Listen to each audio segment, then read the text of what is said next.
it done.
Hello, hello. Took a little longer than I expected to get back. Hello, Isaiah.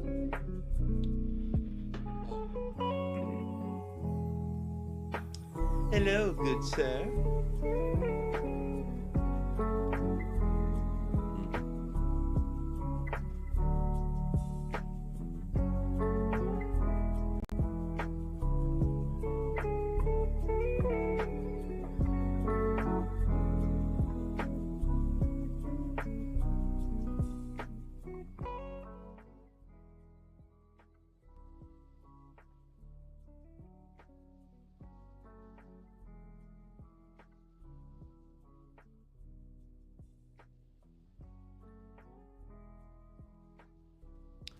Sorry, it took me a while. I had to get my tea set up and everything.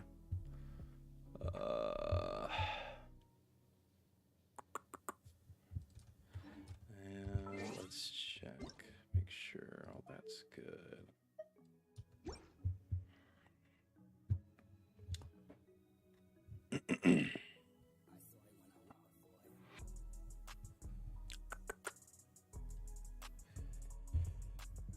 Now setting up my camera.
All right.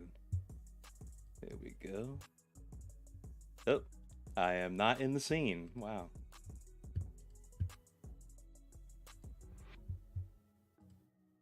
There we go. Tremendous. What's going on, chat?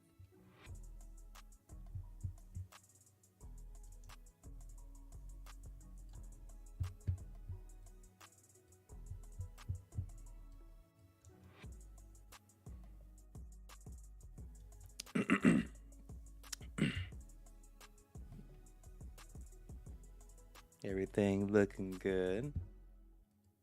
And most importantly, the live Twitch bot thing is finally working. Oh my goodness. Audio levels should be pretty good. How's my mic and game volume sound and all that stuff? Should be tremendous.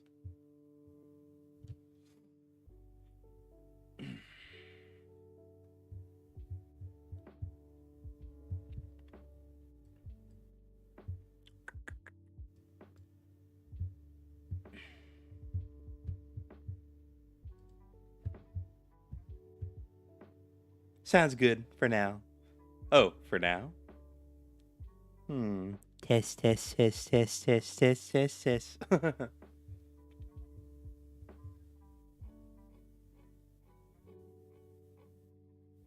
Hello, Lord Light Red.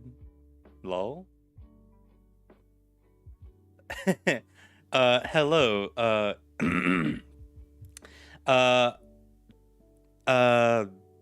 I don't know what to call you. Lord Light Red.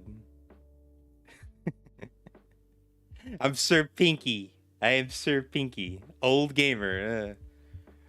Oh, don't say 37 is an old gamer. Please don't. That scares me. It scares me.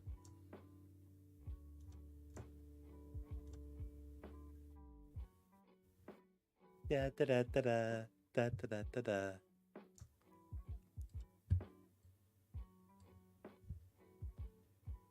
Checking my distance from the camera.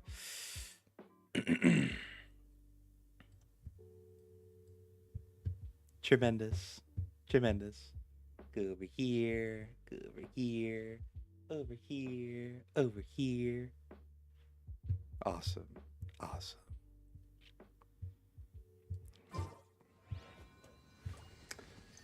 All right, chat. Let's see. Last stream. Let's see. Oh shit! I didn't mean to. No, not editor. Oh my god, this stupid fucking thing. Stupid Streamlabs. Are you for real? There we go. Studio mode. Thank you. Thank you.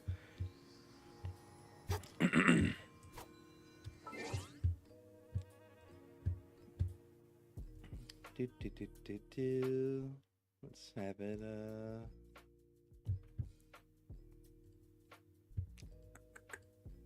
All right.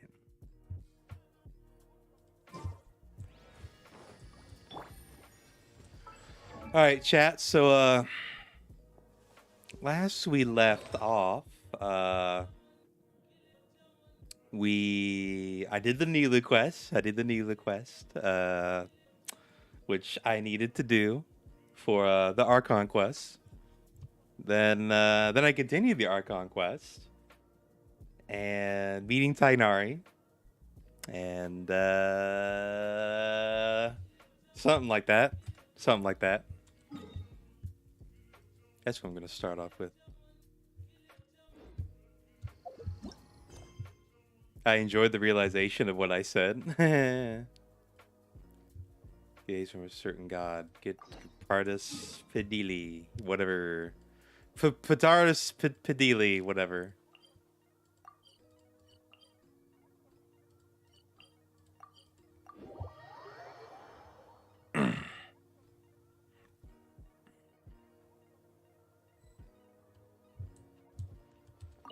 Ooh, waypoint pick.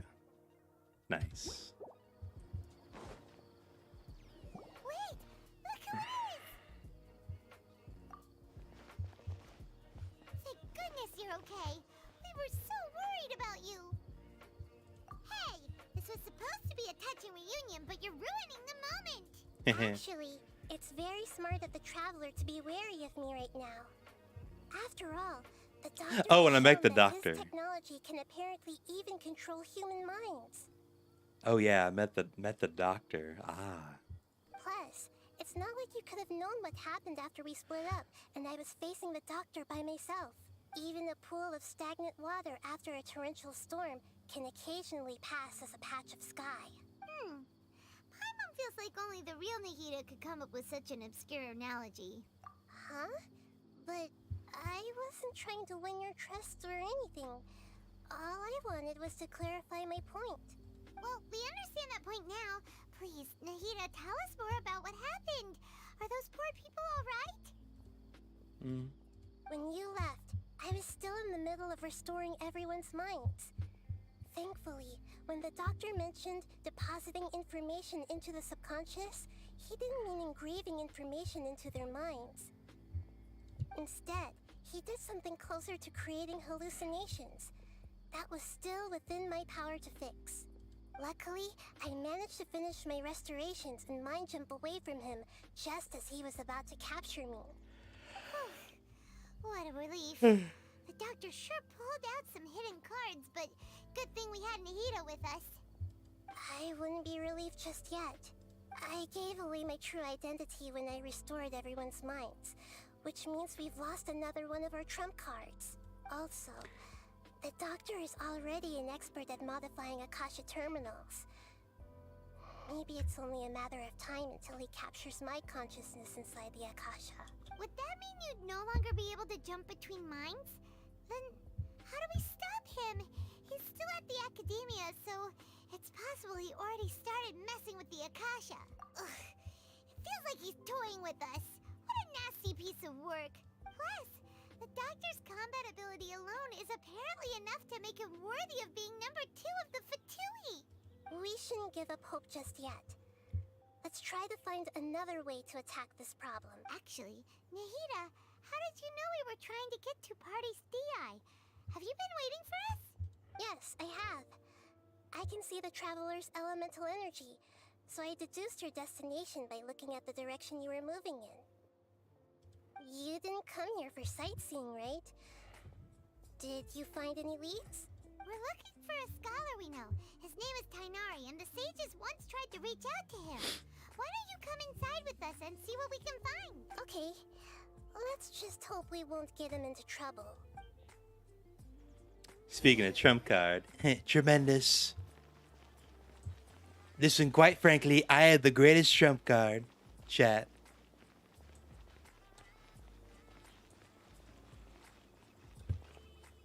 Damn, this is pretty. I actually never been in here before.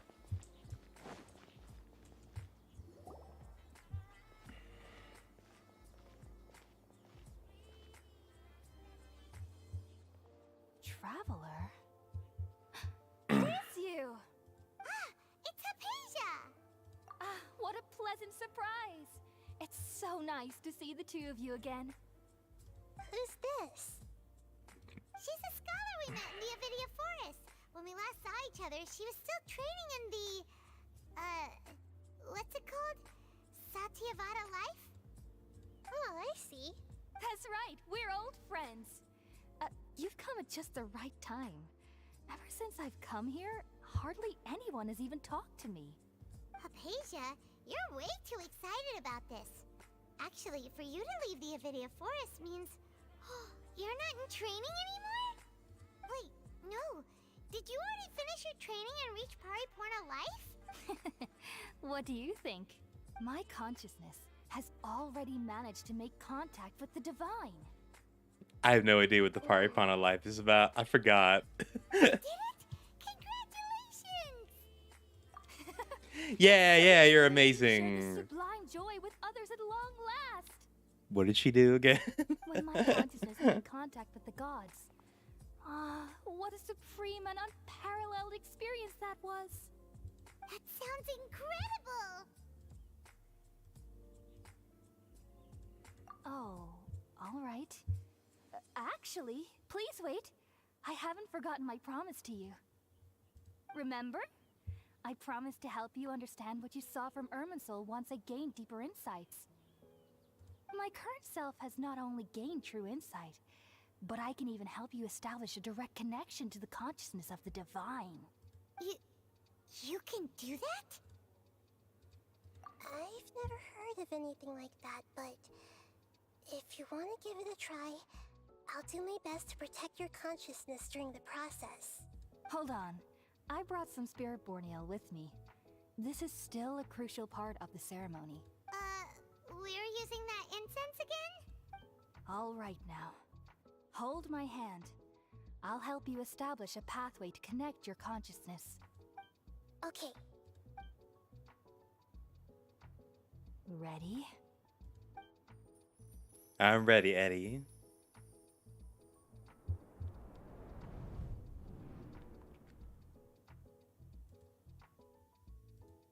It took 3 betrayals for me to finally understand.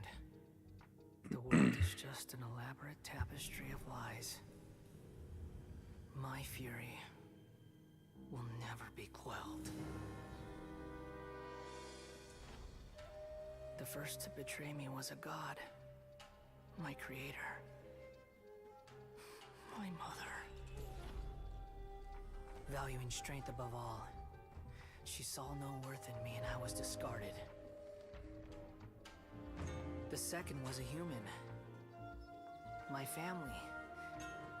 My friend.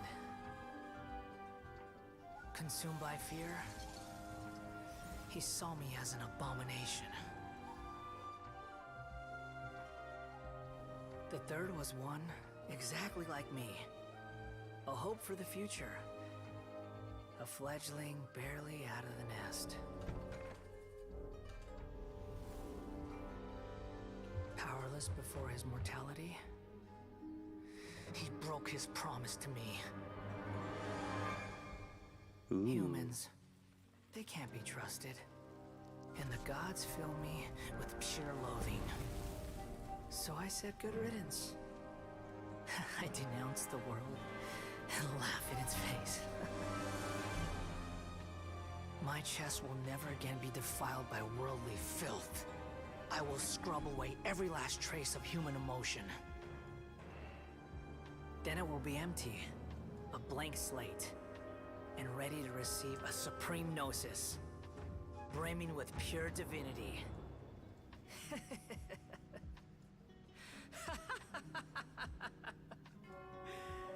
There is no need to fear. The pain will be brief. Your era is coming to an end.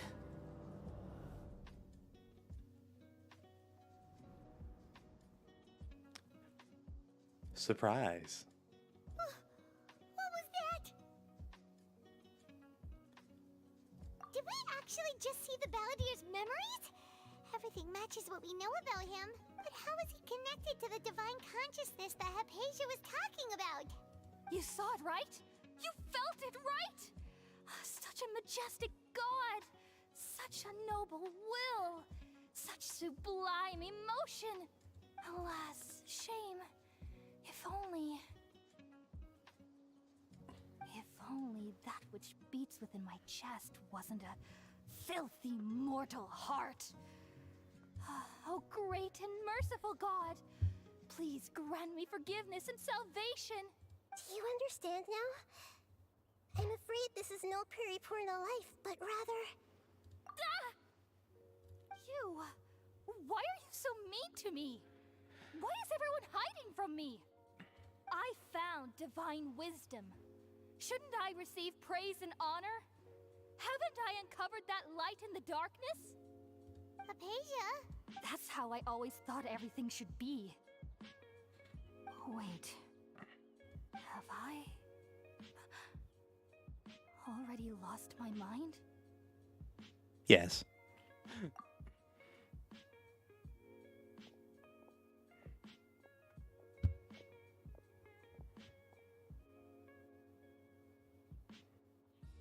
Wait, something isn't right.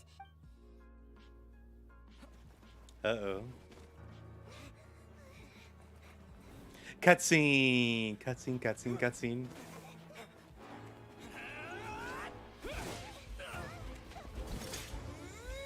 Ooh!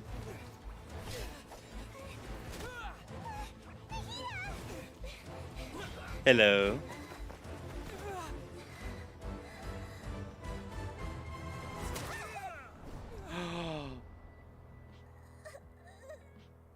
Uh.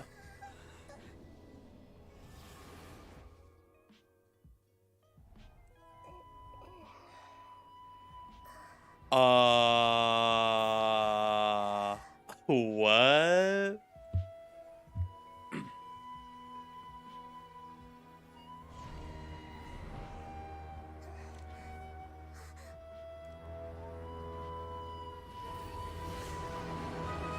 Whoa.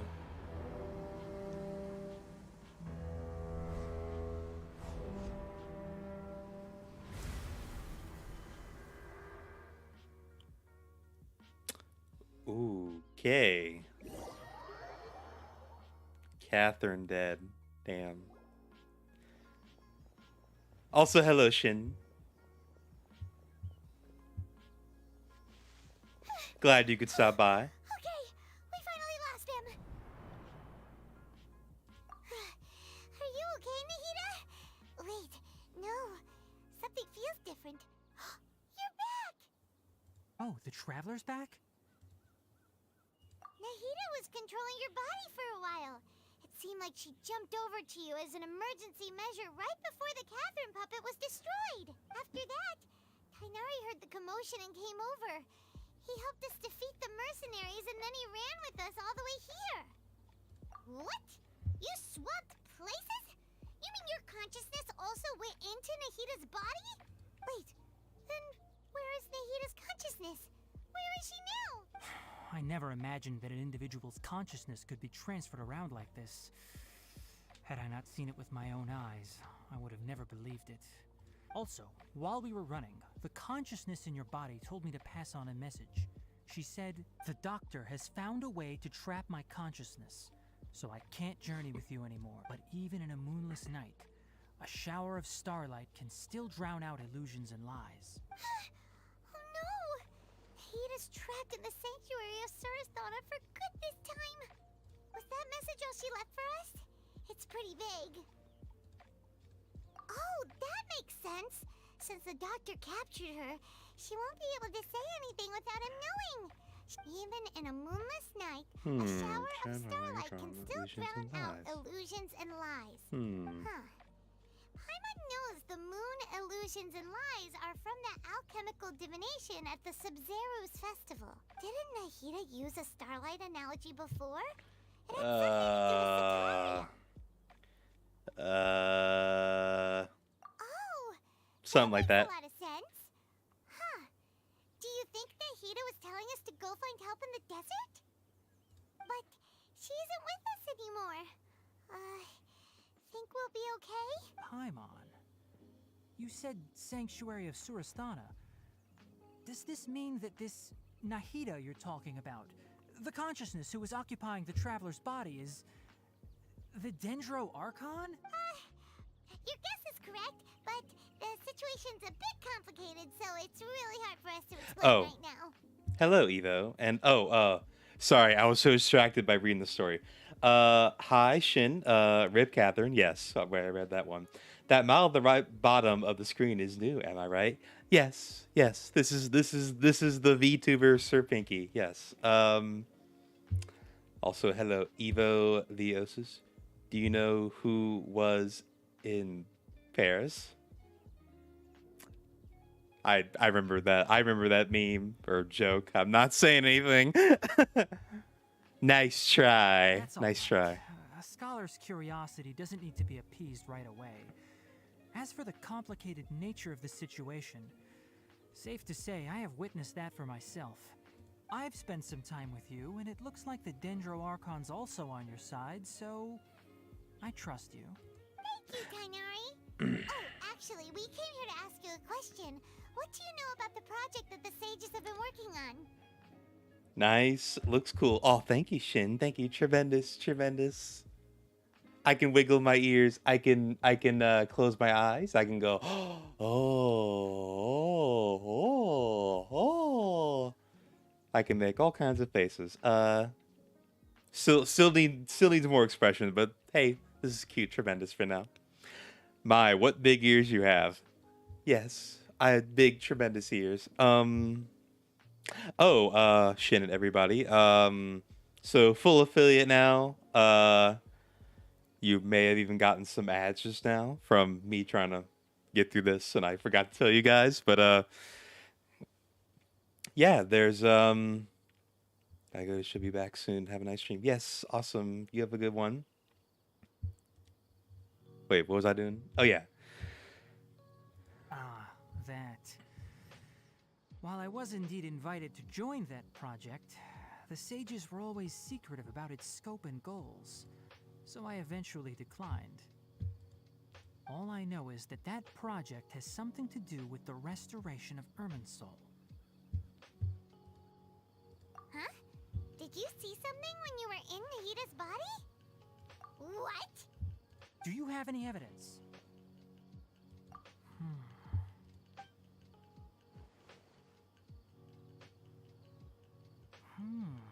So that's what happened. That explains why Hypatia's symptoms were different from those of the other scholars who went mad. It's because she made contact with the consciousness of a new god who is still in the process of being born. Kainari, did you leave the Avidia Forest because of Hypatia? I did. I noticed Hypatia's mental anomalies, but since her symptoms were rather atypical, I secretly took her to Pardis Dii and began searching for a way to return her to her normal self. If I didn't take action, Hypatia would have already been taken by the Matra to the desert, doomed to a life of exile at Aru village. Now that you mention it, I knew the Academia has never thought particularly highly of Lesser Lord Kusanali, but I still didn't expect them to do something as arrogant as creating a new god. Looks like I made the right decision by not accepting their invitation.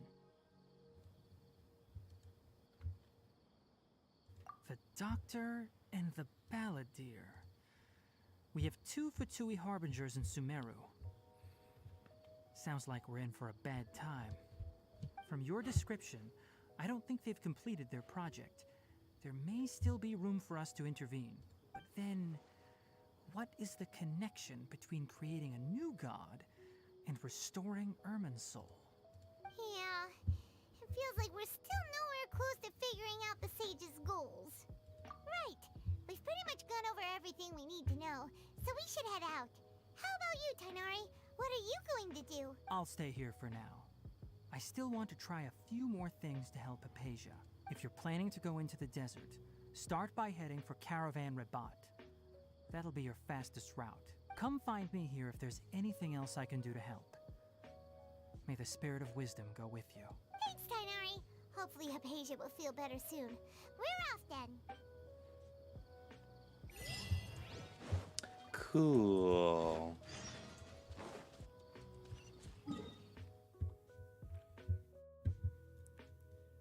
Eat. Thankfully, I have already discovered Caravan Rabat.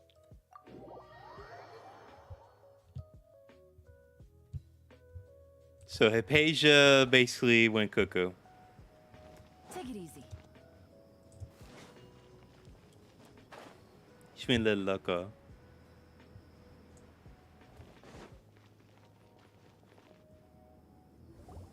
We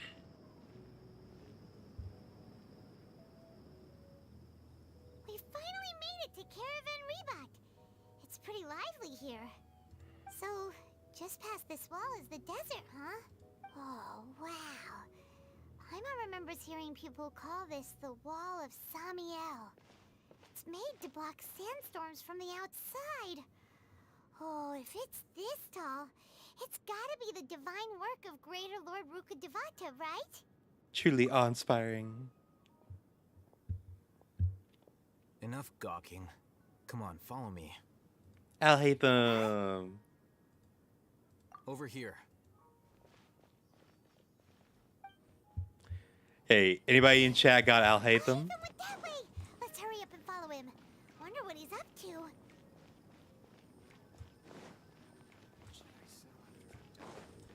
Or is anybody gonna try to get I'll hate them while he's still gone?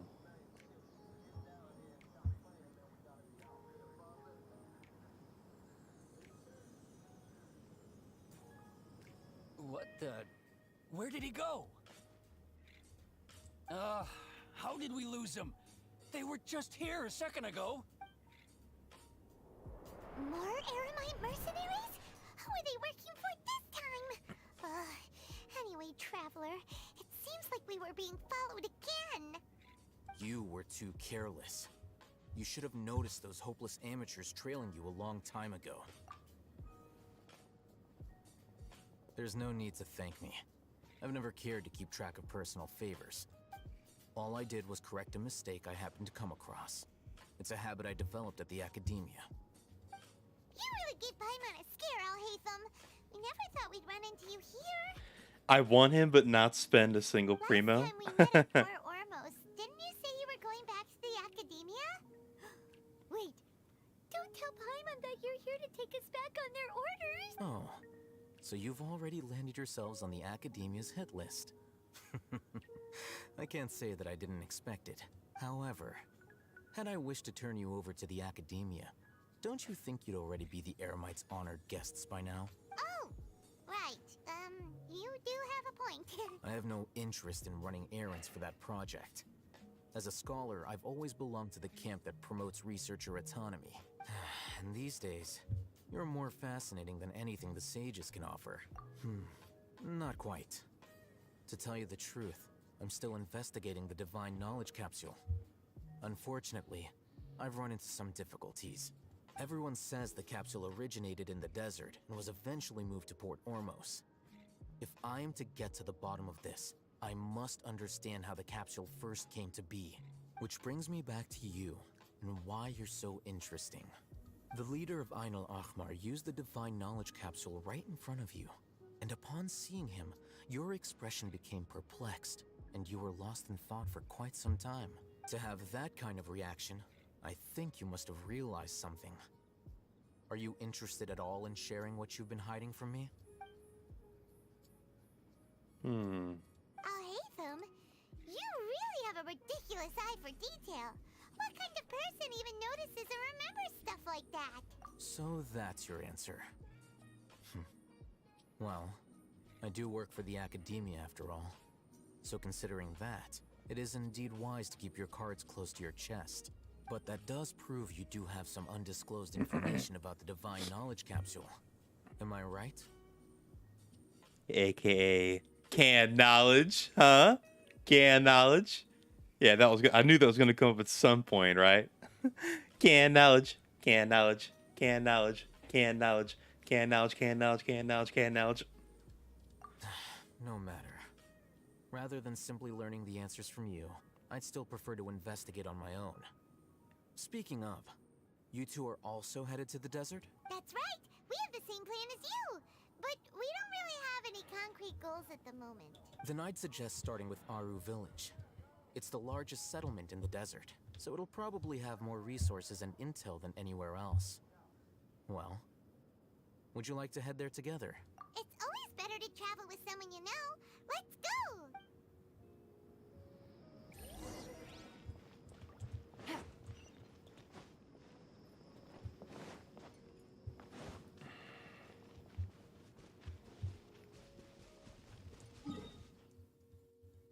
And very cool, very conveniently enough, I've already got the checkpoint for our village. Before us lies Aru Village, the safe haven of the desert folk. Whoa, this landscape is really something else. What a cool place! Let's go check it out!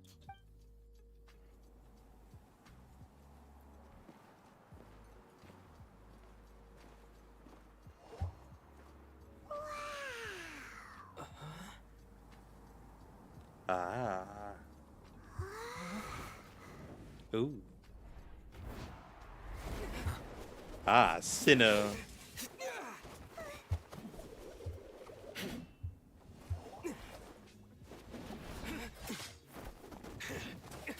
Woo!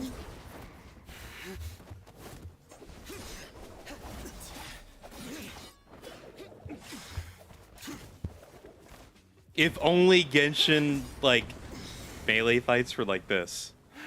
Like, in-game. Not just in cutscenes.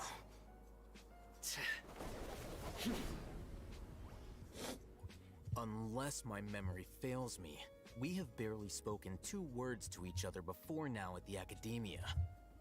Would you care to enlighten me as to when and how I invited the General Mahamatra's wrath? Oh, Hatham. Do not think you can escape my judgment, just because you managed to escape my attack. Judgment? So that's how you'd characterize your actions here, is it? Or would elimination perhaps be a more accurate description? Had I used my full strength, not even this traveler would have been able to stop me. Though styled like an assassination, I sought only to ensure that my target would be unable to flee or resist. Standard practice for the Matra, as well you know. Seemed to me more like your own personal touch. Who is that, Alhaitham? Did you call him General Mahamatra? Yes. General Mahamatra Sino, head of all the Matra at the Academia. He's a formidable hunter, and the ultimate nightmare for any who have committed academic crimes. You seem to have placed a lot of trust in Alhaitham, to the point of blocking an attack for him.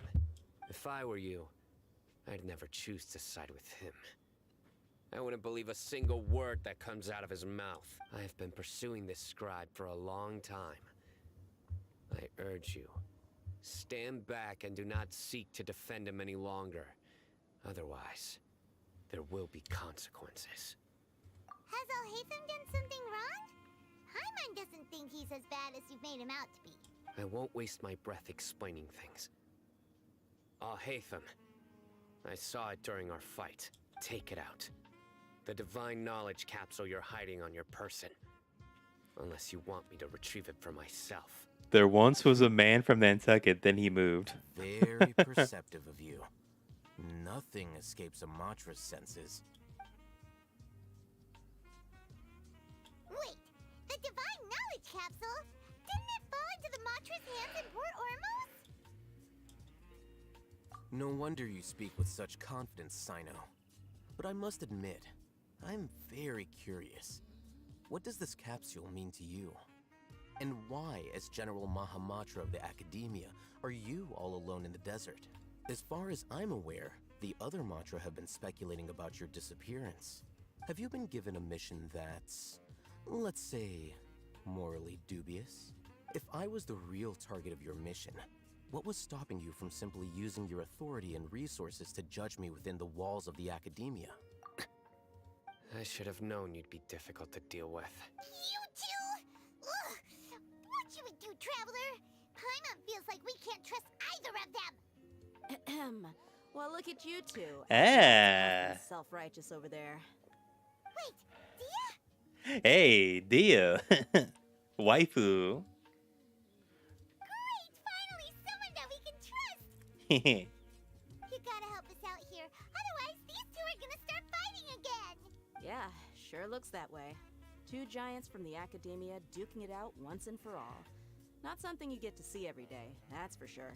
Listen, I know you academic types love to fill up your big brains with self-righteous morality and lord your empty rules and virtues over each other. But how dare you bring your petty disputes into the safe haven of Aru Village? It seems like someone's gonna have to beat some sense into your thick skulls until you finally learn to respect these grounds.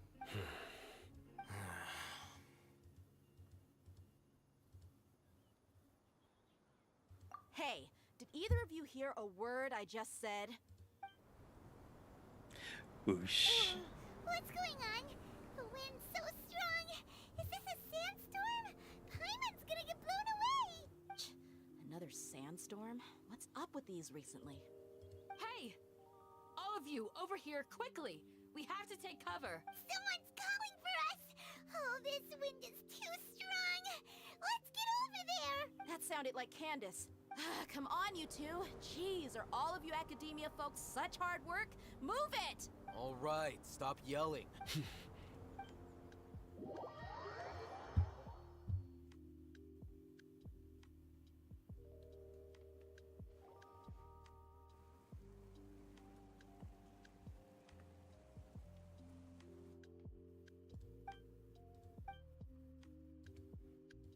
Well, this is pretty awkward. Awkward silence. Wanna play sardines with three people who wanna tear each other limb from limb? Sure, why not? Sounds fun. The air is so thick and heavy. Paimon can hardly keep floating anymore. My sincere apologies, everyone. This is the home of our village chief. I will have to ask you to make do with this small room until the sandstorm dies down. Please, let me introduce myself. I am Candace. Yeah. Aru Village. Yu-Gi-Oh waifu. Our savior and It's the Yu-Gi-Oh waifu, chat. Nice to meet you, Candace. The name's Paimon. Thank you so much for helping us. The Yu-Gi-Oh looking There's no waifu. need to thank me. It's only right to help each other when the weather gets rough. Wow, she's so gentle and caring, like a nice older sister. Unlike those guys over there. All right. Now that we're all better acquainted, we should return to the topic at hand. As a guardian charged with the responsibility to protect my fellow villagers from harm, I was observing your conflict from afar, even before the sandstorm started. And now that you have set foot within our village itself, it is all the more my responsibility to make absolutely sure that you pose no threat whatsoever to us.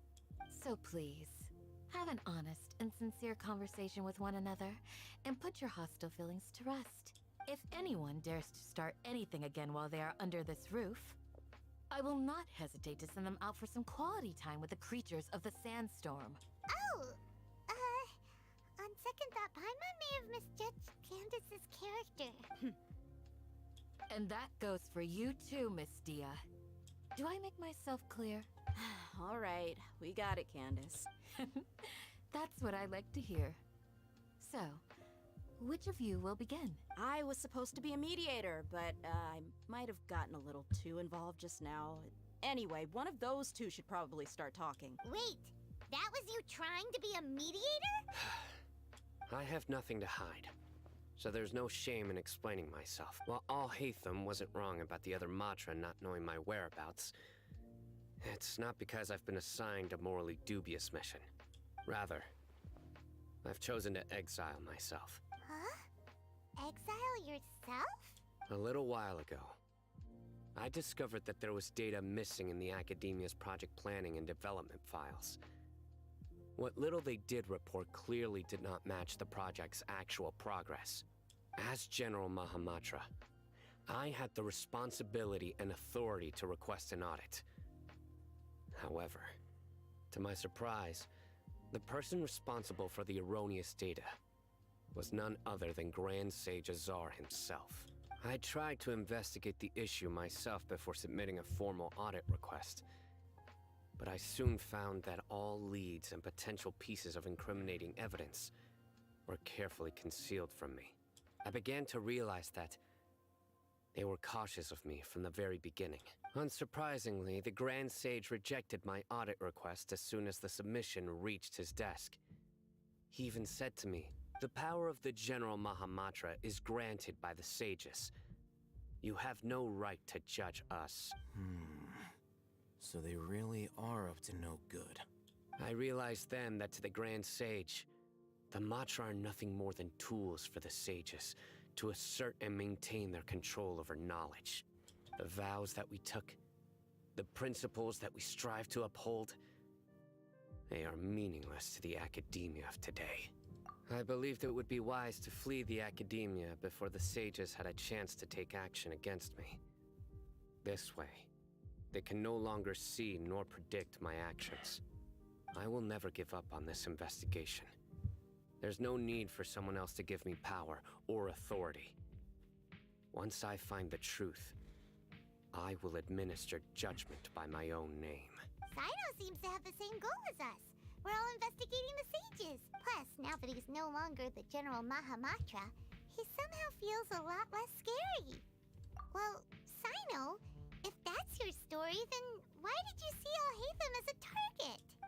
When I was investigating the matter in the Academia, I overheard a conversation between Al-Haytham and a sage. The sages asked you to investigate a blonde-haired traveler. Do you dispute this, Al-Haytham? What? Like many parts of the project, this assignment was undocumented. Now throw in your suspicious behavior with the Divine Knowledge Capsule, and I think we deserve an explanation. Yes. I was indeed tasked with investigating the Traveler. Al-Haytham? Ooh. After all, the promised reward was so great that hardly any scholar could have refused. The sage told me, once you've completed this assignment, I can give you a glimpse of divine knowledge. A most enticing offer. Unfortunately, those academics don't know me at all. Their words contained one key piece of information. Namely, that divine knowledge indeed exists. That gave me all I needed to know. From my perspective, the sages are far from trustworthy. Think about it. Isn't it a little strange they're so willing to share divine knowledge with anyone, even as a reward? So, I began my own investigation following the lead of the Divine Knowledge Capsule. In the end, I realized my wisdom in committing to this rather than collaborating with the sages. Had I been less guarded, I probably would have ended up like that Ain al-Ahmar mercenary, incapable of remaining sane for long enough to hold a conversation. You mean that the sages originally planned to dispose of you, using one of those capsules that drive people insane? I'd already given up on the assignment by then. I only told the Academia I was waiting in Port Ormos for you to appear so they wouldn't suspect anything. So it came as quite a surprise when I encountered my erstwhile target while investigating the Divine Knowledge Capsule. Criminals do love to talk about coincidences. Even though I ran into the Traveler by chance, I had no intention of providing assistance to the Academia. Also, you should remember, you were the ones who decided to follow me and strike up a conversation after I left that tavern. That's true. Alhaitham helped us out at Caravan Rebot as well. Maybe he's telling the truth. I'm willing to apologize, if that's worth anything to you. I took the Divine Knowledge Capsule behind your back because I judged its existence to be a significant risk. I felt that it would be best for no one to interact with it before it had been properly studied. Divine Knowledge Capsule? After all, I prefer... curiosity often proves to be the most dangerous thing in this land. Divine Knowledge Capsule? I prefer the canned variety myself. Canned knowledge, divine knowledge, canned knowledge, canned knowledge, canned knowledge, divine knowledge. You should be well aware, Scribe Alhaitham, that curiosity can also lead you to danger and suspicion. Also, hello, Answer me Stella. this. Did the sages share any information about their project with you? Have I not made myself clear? You and I are both distrusted by the Academia. Do you really think they would tell me anything? Fine. Although you haven't completely proven your innocence, I won't regard you as an enemy, for now. As you wish. Mm-hmm. Good. I'm glad to see you two clearing up your misunderstandings. And now you, Dia. I believe it's your turn. Oh, sorry. Whatever the boys were talking about must have been so boring that I spaced out. My situation is pretty straightforward. My employer, Dunyarzad of the Homayani family, is friends with the Traveler and is currently recovering from her illness at home. I had nothing going on, so I decided to return to Aru Village for a visit.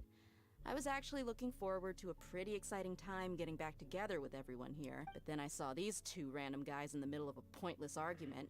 It ticked me off, and things went downhill from there. Is that all? Well, I will admit that definitely sounds like your style. In that case, welcome back, Dia. That's more like it. I missed you all so much, Candace.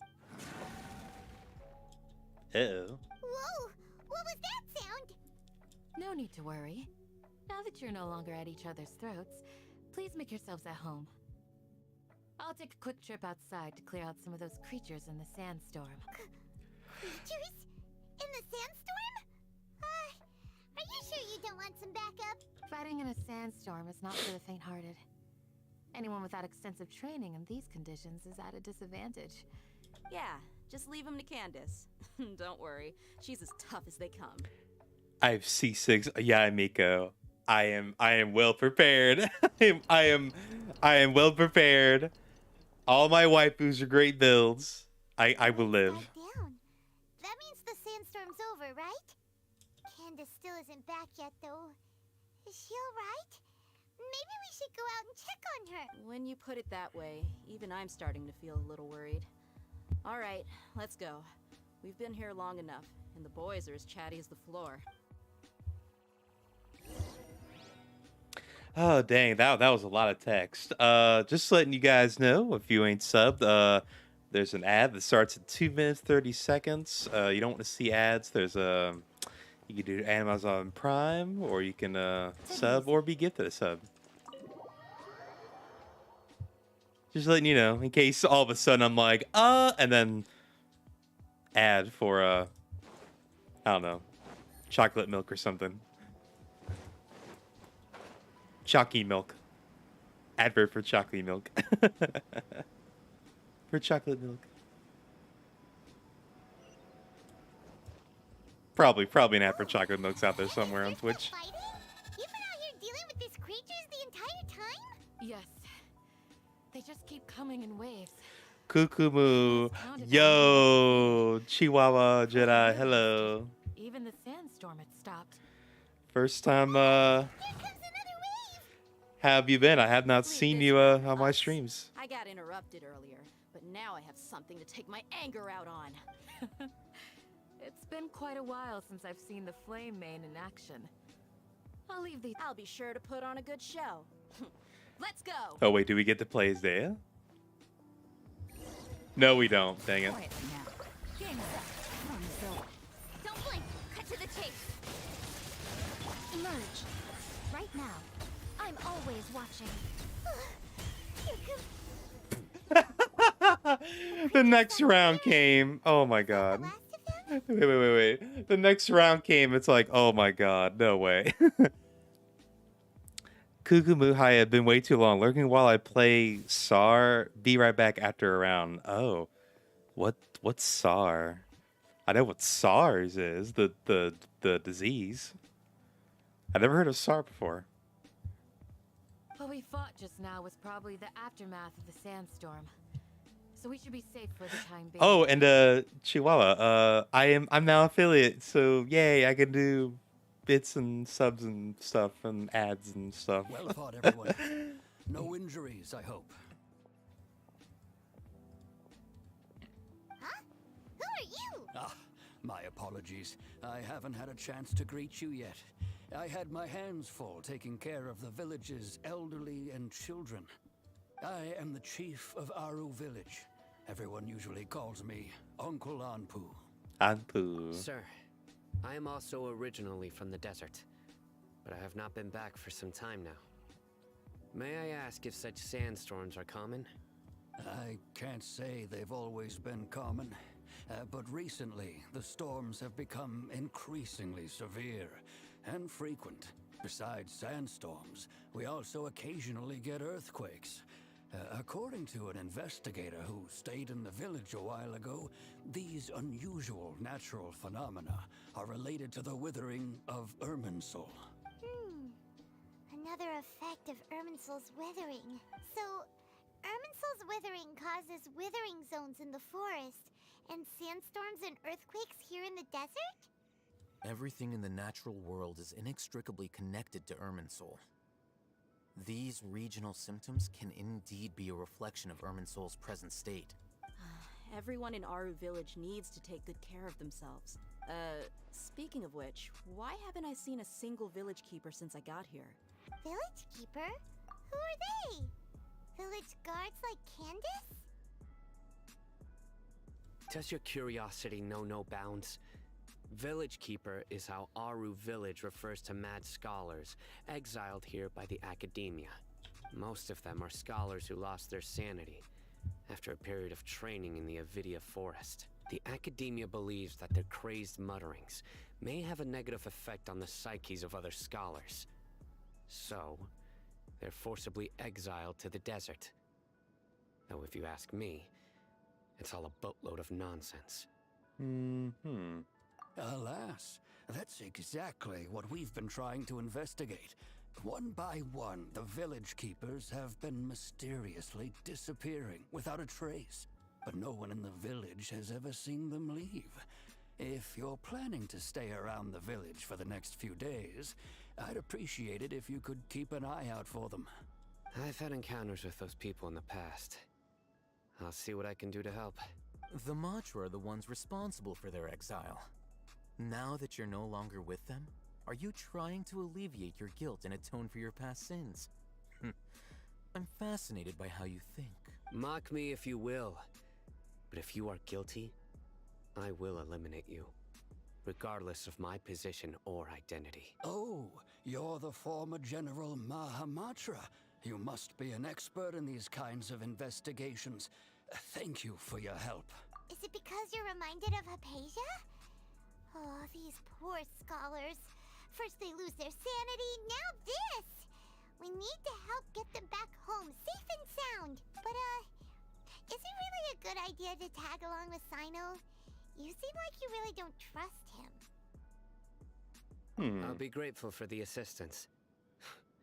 No doubt you will do a better job than some of my former subordinates. Let's start by finding a spot to share what we know so far.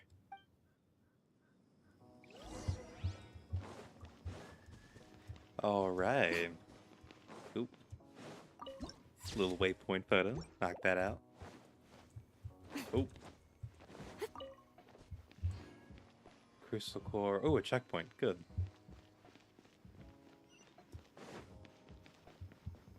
So how's everybody in chat doing?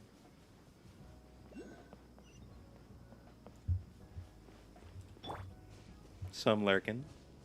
It's all good. Chillin'. Be chillin'. Yes.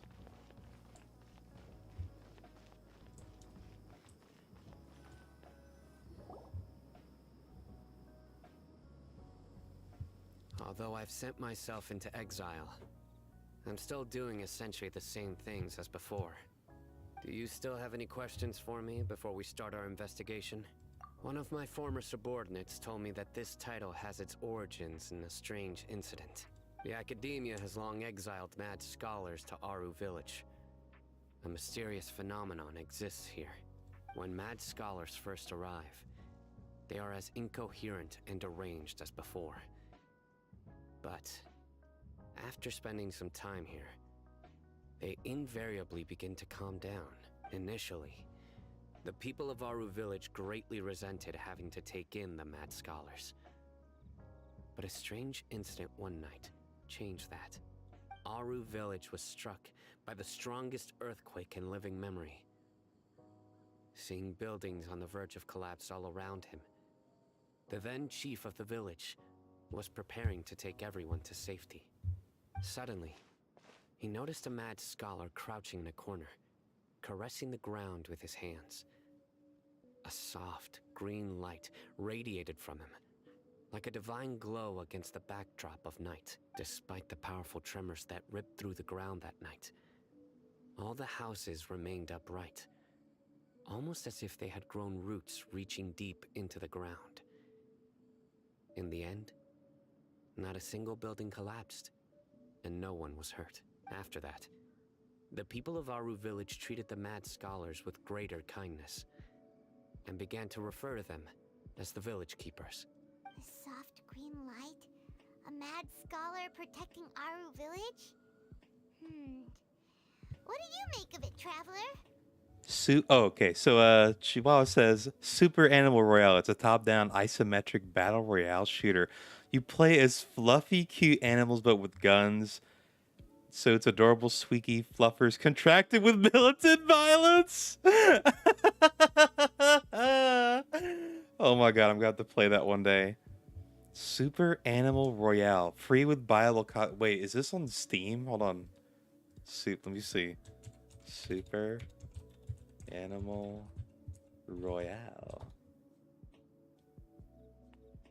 Oh, it is on Steam.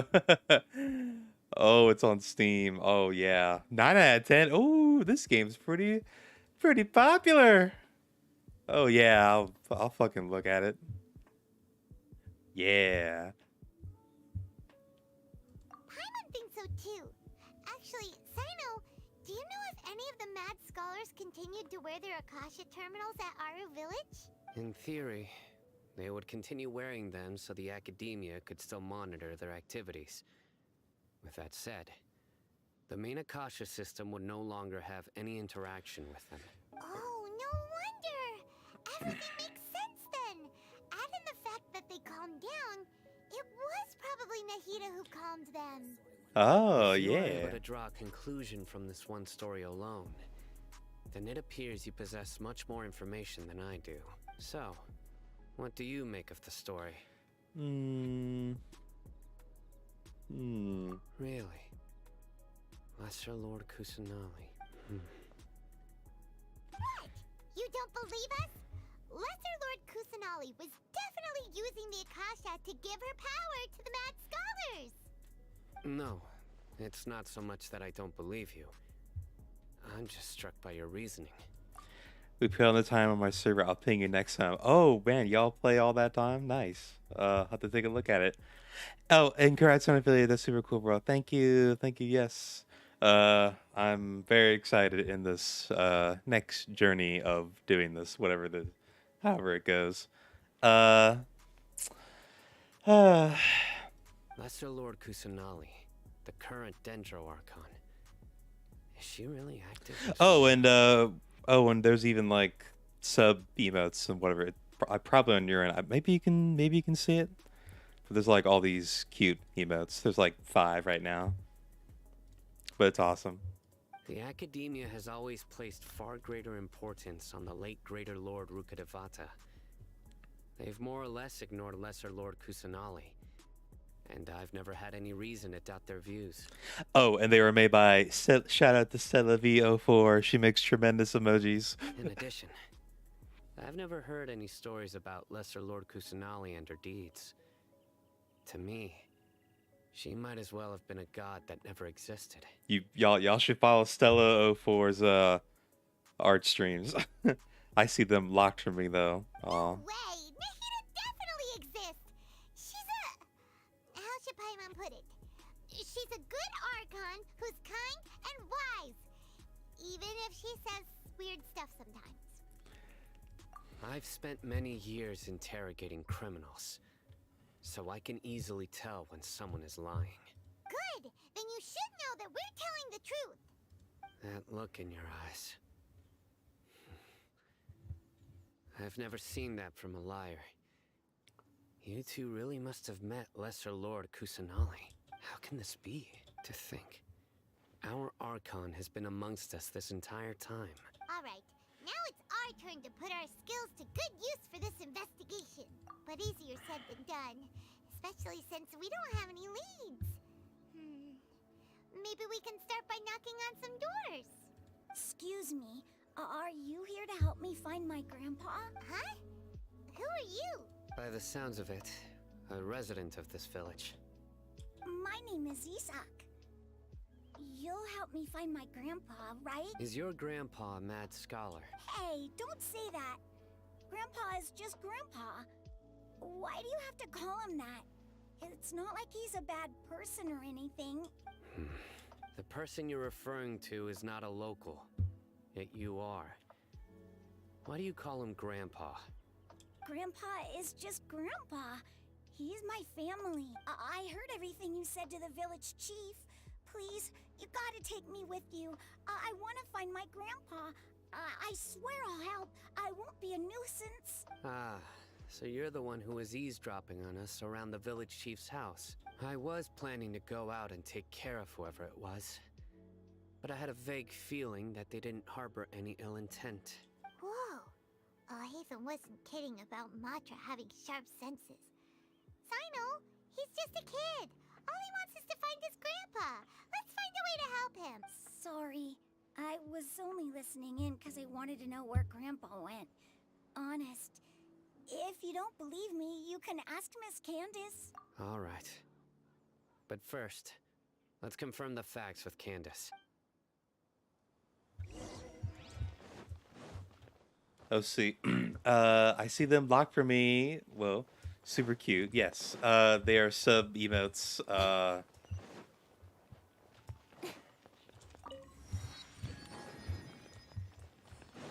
Wait.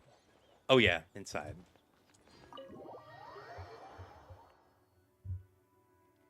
No, wait. There's 5 tier 1 emotes, and then you get an animated emoji. Sino is super vigilant. You get one of those Is too. this what all the Matra are like? Ah, you're back already. We just wanted to confirm something with you. Do you know a boy by the name of Isak? I had a feeling he'd go looking for you. Huh? You knew this would happen? Yes. Although he tried his best to stay hidden, I still noticed him eavesdropping outside the window. He really wants to get his grandfather back. Isak's parents were both Aramite mercenaries who rarely returned to the village after finding employment in the city. He was raised by his grandfather. Unfortunately, it was only a few years before his grandpa passed away. Isak was still very young at the time, so various families in the village took turns caring for him so he could survive. A man was terrorizing it with a human-sized hamster ball. When questioned about his actions, he just said, "That's how I roll." That's just how I roll. Tremendous joke. That's how I roll. Oh my god. Very funny. Very funny. Tremendously Later, funny. An elderly mad scholar arrived at the village. Isak thought the scholar bore a striking resemblance to his grandfather, and thus often spied on the man. However, the scholar was unkempt in appearance and incoherent in speech. Although Isak referred to the man as his grandpa, he was afraid and didn't dare to approach him. One summer night, the oft mumbling and bumbling grandpa suddenly calmed down and seemed to become more lucid. He even noticed so Grandpa walked up to Isak and patted him on the head. He even took Isak to the entrance of the village, where he patiently taught the boy the names of the stars and accompanied Isak until he fell asleep. The next morning, Isak woke up and wanted to go find his grandpa again, only to realize his grandpa no longer recognized him. However, even so, Grandpa retained his calm expression. It's said that those who saw the scholar claimed he no longer appeared to be crazy, but appeared to be living in his own world, almost as if he were sleepwalking. Isak was thrilled that his grandpa was able to find peace and would follow him all the time, asking him things like, "Grandpa, want me to take you somewhere fun?" Or, "Grandpa, could you tell me stories about the stars again?" All this somehow just makes Paimon feel really sad. It seems like they both deserve so much better. Perhaps. Nearly everyone who lives in the desert has some form of hardship or regret. But even so, we must still continue on with our lives. It's also my reason for fighting. I must continue to protect this land. Lucid Grandpa was probably Nahida. She must have sued the other mad scholars as well. From the look on Suna's face, he's probably connected the dots as Maybe well. the people have always had a considerate god watching over them. Huh? What did you say, Sino? No, nothing. As long as Isak keeps his word and doesn't get in our way, we can take him along. Perhaps you are more compassionate than I gave you credit for. Please accept my thanks on Isak's behalf, Sino.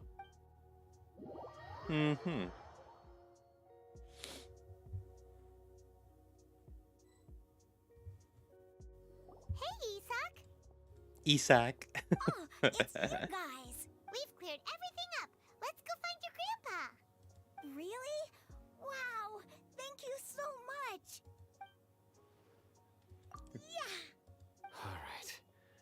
Let's ask the local residents some questions first. All right. Chapter 3, Act 3 complete. So much talking and lore. Excuse me, did you happen to see where the missing scholars went? You mean the village keepers?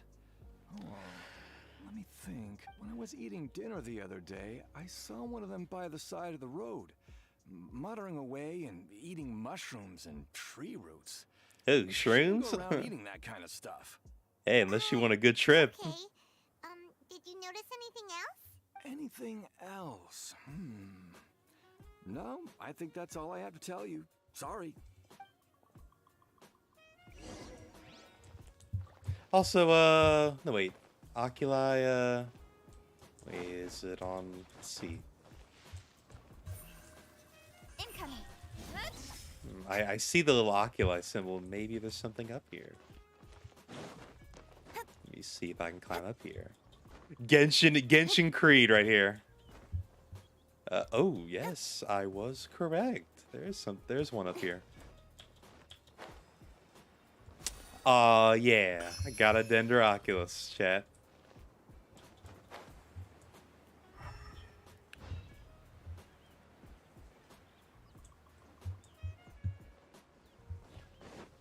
I really gotta start like marking like on my interactive map all the Dendroculi. Like they keep adding more oculi for every region. Have you seen them? Those eyes. Those fierce eyes. You look like a real fighter. Don't change the subject. Right. You were asking about the mad scholars. I think it's been a few days since I last saw them. I usually go to bed pretty early, so I'm not too familiar with what goes on at night. But honestly, I feel quite sympathetic towards them. Even though they act a little strange, they've helped me in the past. If If it weren't for them, my house would have collapsed long ago. Do you also think Grandpa and the others are good people? Grandpa? Oh, hello there. It's little Isak. You mean that nice man who looks like your grandpa's long-lost twin, right? He was actually the one who protected my house. I saw it with my own eyes. He happened to be staying near my house that day and was doing something with his hands on the ground. It still feels pretty surreal now that I think back on it. Did someone teach them how to do that? Well, whatever the case, I'll always be thankful to him and whoever taught him to look out for others. I'm pretty sure that if I ever went mad, I wouldn't be able to do anything like that. Gotcha. Thank you.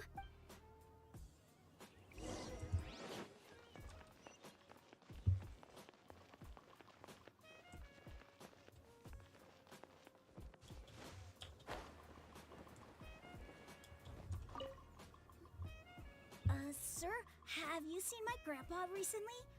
You know, the one who likes to sit and space out near the village entrance. Oh, well, if it isn't Isak. Oh, your grandpa, huh? It's been a while. The last time I saw him, he was spacing out by the road as usual. I went and asked him if he'd like any of the food I had prepared, despite my wife's protests. Like many people, she's really quite terrified of them. And speaking of my wife, she's still always complaining about how I don't make enough mora. That might explain why she's always mad at me. Oh, thank you. Thank you for taking care of him. It was nothing. You're looking for him, right? Did he go for a walk and get lost? Yeah. That's no good. Well, once you found him, come by my place again and I'll cook a little something for the both of you. I've known you since you were very young. So as far as I'm concerned, you're family. Please feel free to come by anytime. Wow, what a nice guy! Okay. Thank you, sir. Huh? Don't say anything for now. Isak, stay here. Let's head over there. Stay quiet as you move. Ooh. Chapter 3, Act 4, King Deseret, 3 Magi. Oh my goodness. This is a long Archon quest, man. Listen, see if you can make out what they're saying. Have you heard? The mighty King Deseret, the sovereign of our faith, will soon return to this world. Yes, of course I have. King Deseret is the one and only true ruler of this land. I've never believed in any other gods. Still, you say he's coming back, but it sure doesn't feel like life's about to change around here anytime soon. What's your proof? Haven't you noticed? The village has been getting more deranged scholars than ever. Delavar was saying that many people also went insane just before the fall of King Deseret's civilization in ancient times. We don't quite know why, but it seems like there's some sort of connection between insanity and King Deseret. Isn't it a sign of King Deseret's power that all the mad scholars have disappeared? If you ask me, they must have been chosen as the final sacrifice for King Deseret's resurrection. Huh. Now that you say it, that does make some sense. Does this mean our lives are finally going to take a turn for the better? Exactly. Those city folks will get what's coming to them. Now, repeat everything you've just said from the very beginning. Huh? Who are you? Where did you come from? My patience is running thin. You heard what I asked. Uh-oh, Cinemad. Yeah, bro, this guy's something else. Just look at his eyes. One wrong move, and he's gonna flay us alive. Let's not get on his bad side, okay? I am no match for this guy. Oh, okay, good sir. What is it you would like to know? Tell me about King Deseret's resurrection. Well, I only know a few things from hearsay. I went for a drink the other day and heard others talking about a rumor that the madmen will disappear and that King Deseret will return to this land. I'm not making this up, I swear! Hey, go on, keep talking. It's true. It's all true, sir. We desert folk have had more than enough of those people at the academia. They keep sending us all their mad scholars and won't let us have a good life. Would you want to live like this if you were in our place? The radicals were even more thrilled than me when they heard the news. We're all praying for King Deshret's speedy return. Delavar also said that once King Deshret returns to our side, it's only a matter of time before we conquer the land on the other side of the wall. They're all willing to serve under King Deshret and fight for a share of the glory. Is that so? Seems like he still wants to know more. Keep talking. Got it. At first, I told myself it was just the drink talking, but then all the mad scholars vanished without a trace, just as the rumors said. Please don't beat me up just for mentioning these rumors. If I'm guilty, then everyone else around here is also guilty. I'm just saying what the others said. The people here really like King Deshret, but dislike the Dendro Archon. Where is this radical person you talked about? I haven't run into him over the past few days, so he probably hasn't been around the village. What about you, man? Have you seen him at all? No, not at all. We wouldn't dare lie to you. He's really not here right now. Sounds like you're not too close with the radicals. No, of course not. All we know are their names. I have many ways to stop you from talking. And many others to stop you from sending warning messages. So you'd best just stay home and hope I don't hear of you trying to contact anybody. Don't do anything until I've gotten to the bottom of this. Try something foolish, and even Candace won't be able to protect you. Yes, got it. We'll do just as you say. That scared Paimon half to death. Sino is pretty terrifying. He didn't try to reassure us at all. It's like he's used to hearing that. Oh, Paimon bets lots of people have told him that before. I heard that. Sorry. It's part of being a Matra. The rumor we heard just now seems like a strong lead. But we need to check a few more places. Very well. Isak! I'm here. Where's your grandpa's house? Well, I can take you there. Just follow me.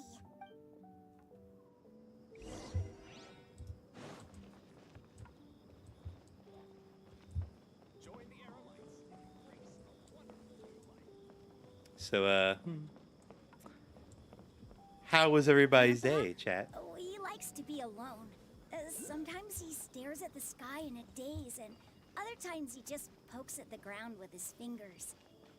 Also, Every now and then, desert. he yells out at the top of his lungs, so a lot of people are really scared of him. But he's a good person, really.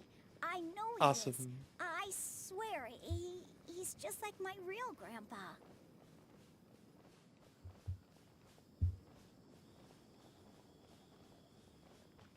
Tremendous. I'm glad your day was good, gaming generation. Well, this is where Grandpa usually stays. There sure isn't much here. Sinnoh, do you catch a faint whiff of incense? No. Incense? Please don't say it's the same one as before, but are you okay? Are you getting dizzy or need to lie down? There's a scent that you can sense, but I can't. A certain traveler here once passed out from that smell. Thankfully, Tainari saved the day. And then he gave us a long lecture to explain all about how it worked. So, you know Tainari? Huh? You know him too? Are you two friends? Yes. Now that I concentrate, I can also make out the scent of incense. Wait, surely Tainari didn't lecture you too? No. No need. Did you first encounter this scent at Tainari's house? In the forest, and the scholar was meditating. In the forest. From a scholar.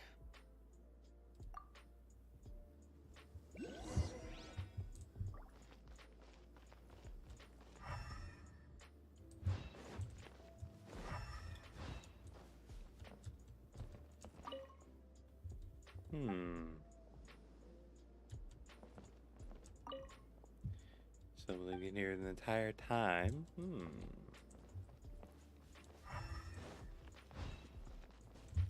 Oh, okay. I gotta find clues.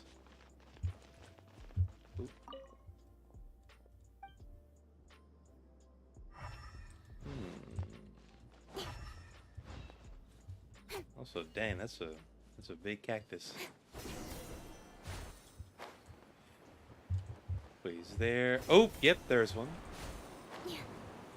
Ooh, gimme. Oh, a chest. Nice. Passed that early today, but outside of that has been good. Awesome. Yes.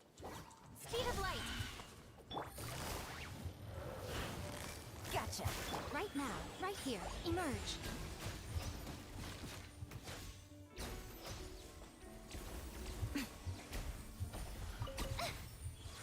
Right now. Right here. Nice. Don't tell me that's everything. Don't tell me that. Dang, yeah, Miko.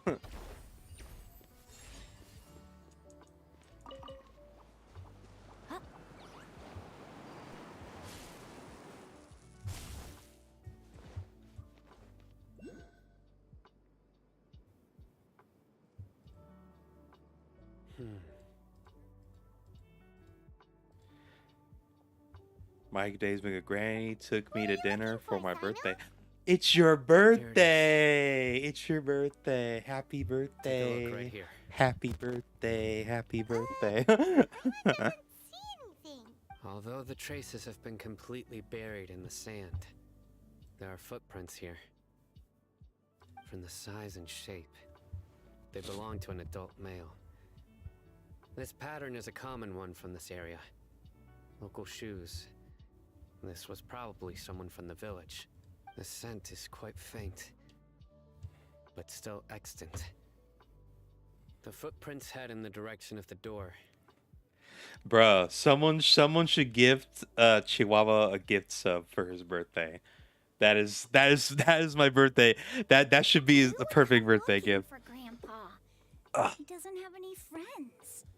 I was about to say. Away with the incense. I was about to say, I thought your birthday was around this time. I didn't know exactly what day it was. Huh? It's today? Today is your birthday? Or like this week? Hey, what's wrong with liking good food? Everyone's got something they love in life. Exactly. Most scholars are fond of incense, since the smell supposedly helps them clear their minds and discover new knowledge. Even deep within the clutches of madness, they still yearn for their knowledge-seeking days, and will follow the scent whenever it presents itself. No, Grandpa. Oh, Grandpa. So, someone's taking advantage of their weakness? Huh. Still, why would anyone want to abduct all the scholars? Are the rumors really true? Could the disappearance of all the mad scholars have something to do with the radicals? It's highly likely. Please, you have to save my Grandpa. Grandpa's never done anything wrong. Please help him. I will help your grandpa. Sounds like we'd better help get him back. Help your grandpa. Isak, we won't let whoever took him get away with it. Let's head to Aru Village and inform Candace and the others about what we learned here. After that, we'll set off to find the scholars.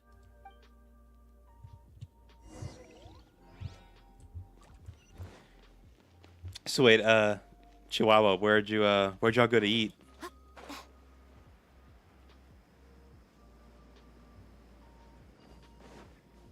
And did you have cake? Did you have birthday cake?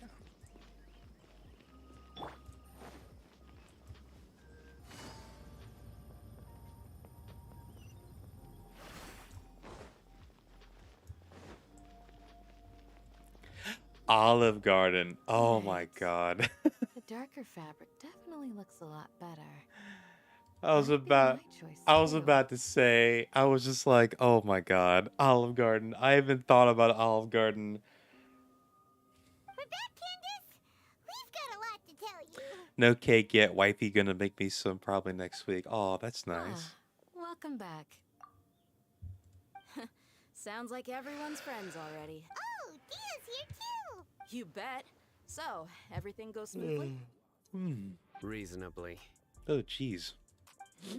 Alhaitham didn't go with you? We haven't seen him at all. Huh. I saw him around the village entrance earlier and figured he was investigating with you. I guess he must have gone off on his own. Did you find out anything useful? I see. So someone used a kind of incense to lead the exiled scholars away from the village. Hey, did you see my invite? Your invite?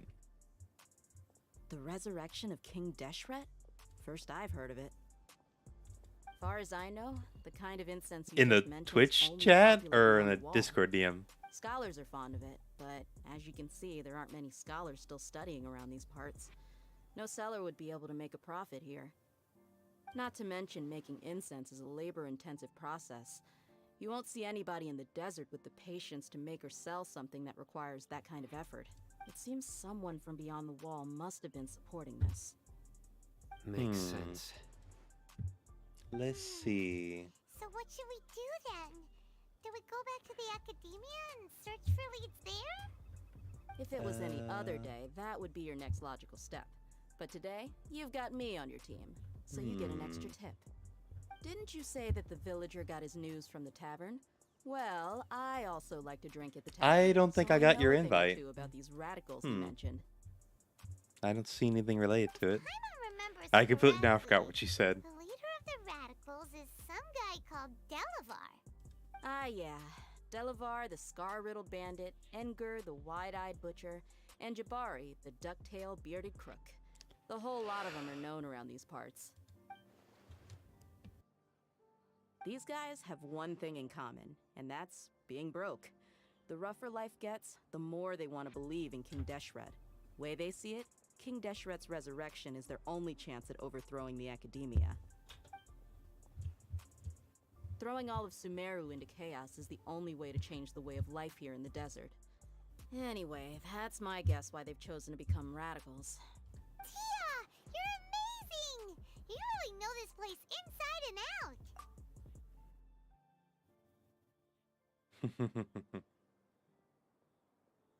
Oh, winking at me.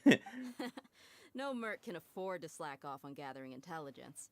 Every mora I've spent in the tavern has been a valuable investment. Let's head out. Now hold on, you're staying right here, Sino. Why? Aru Village is not a big place. Outsiders stand out here like a sore thumb. I'd bet word about you has already gotten out. The desert is unforgiving, so the way of life here is also a lot tougher than on the outside of the wall. You survive on making connections out here. Compared to you, mercs like me are just third-rate amateurs. I've got no actual fighting skills to speak of. But that also makes it a whole lot easier for me to gain the locals' trust. I need to go around and ask some questions, but it'll be difficult if you're with me. Fine. Good, then we've got a plan. The Traveler and Paimon will go to Caravan Rebot with me, and we'll try our best to figure out where the mad scholars have been taken. Sino, you'll have to stay in the village and continue investigating on your own. All right, sounds like a plan.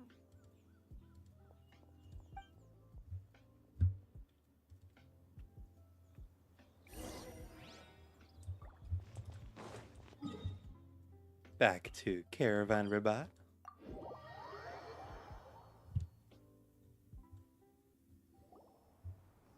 Well, here we are again. Sounds like you're starting to get familiar with the area. Paimon's amazed every time we see the wall of Samiel. How can a wall this tall even exist? It's almost unreal. I know what you mean. I had the same question every time I walked this way when I was a kid. Also, why is this high wall here? And can a wall really block sandstorms? It was only after I grew up that I realized the wall of Samiel isn't just there to keep out the sandstorms. It serves a more important purpose, keeping out people like us. Sumeru is run by wise and mighty sages. To them, us desert dwellers are nothing but tools that can be used and discarded at their whim. We're cheap labor, like livestock, but easier to control. Nothing more. Even if a child from the desert got the chance to obtain an Akasha terminal, almost all their requests for knowledge would be denied. The academia believes we're underserving. Geniuses like Sataria are 1 in a million. The other children never get a single chance to try and rewrite their fate, even though the academia knows very well that we're humans, just as they are. That's terrible. I would tear down this wall with my own hands if I could. Racism. Right to that racism, folks. Hey, Dia. You're not thinking about doing anything scary, are you? No, not at all. This place just gets me thinking, that's all. Besides, we're here to procure information, aren't we? Yep, we gotta catch those. Shh. Caravan Rebot is crawling with people, so be careful what you say. We don't want anyone to find out what we're here for. Our mission started the moment we arrived here. Let's go check out the tavern. Maybe we'll find someone I know. Mm-hmm.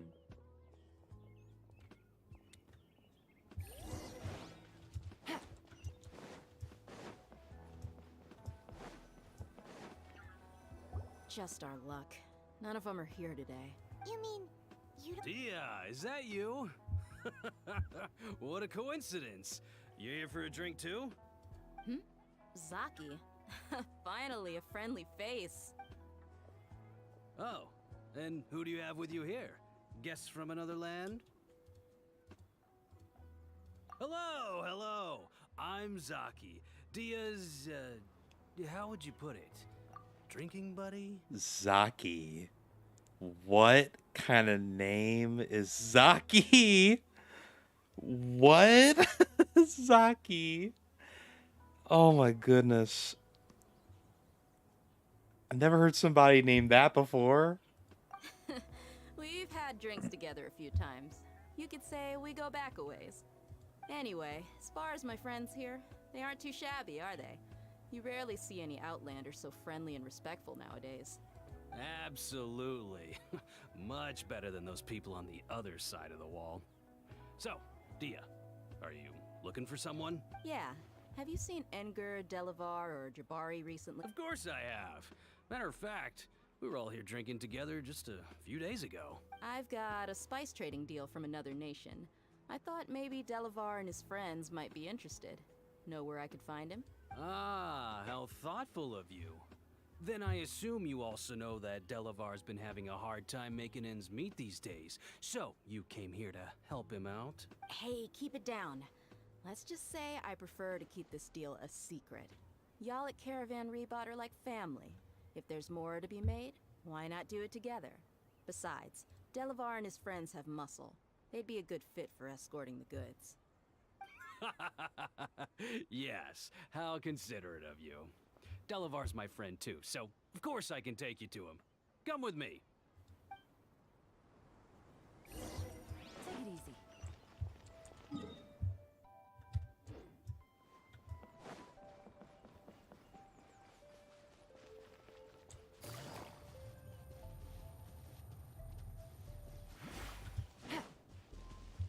Mm-hmm.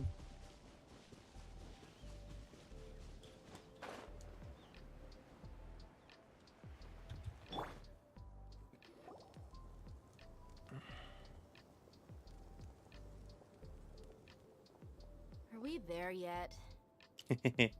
Are we there yet? Are we there yet? Are we there yet? Yep, this is the place. This place is practically deserted. What are they doing in a place like this?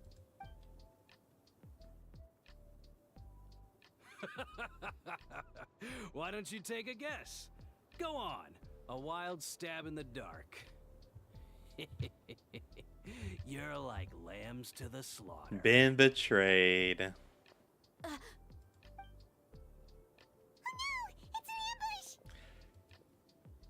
Y'all should have watched last night's stream. But unfortunately the live bot didn't work. Zaki? I'm just... Come on, Dia. You really think we didn't hear about what you said back in Aru Village?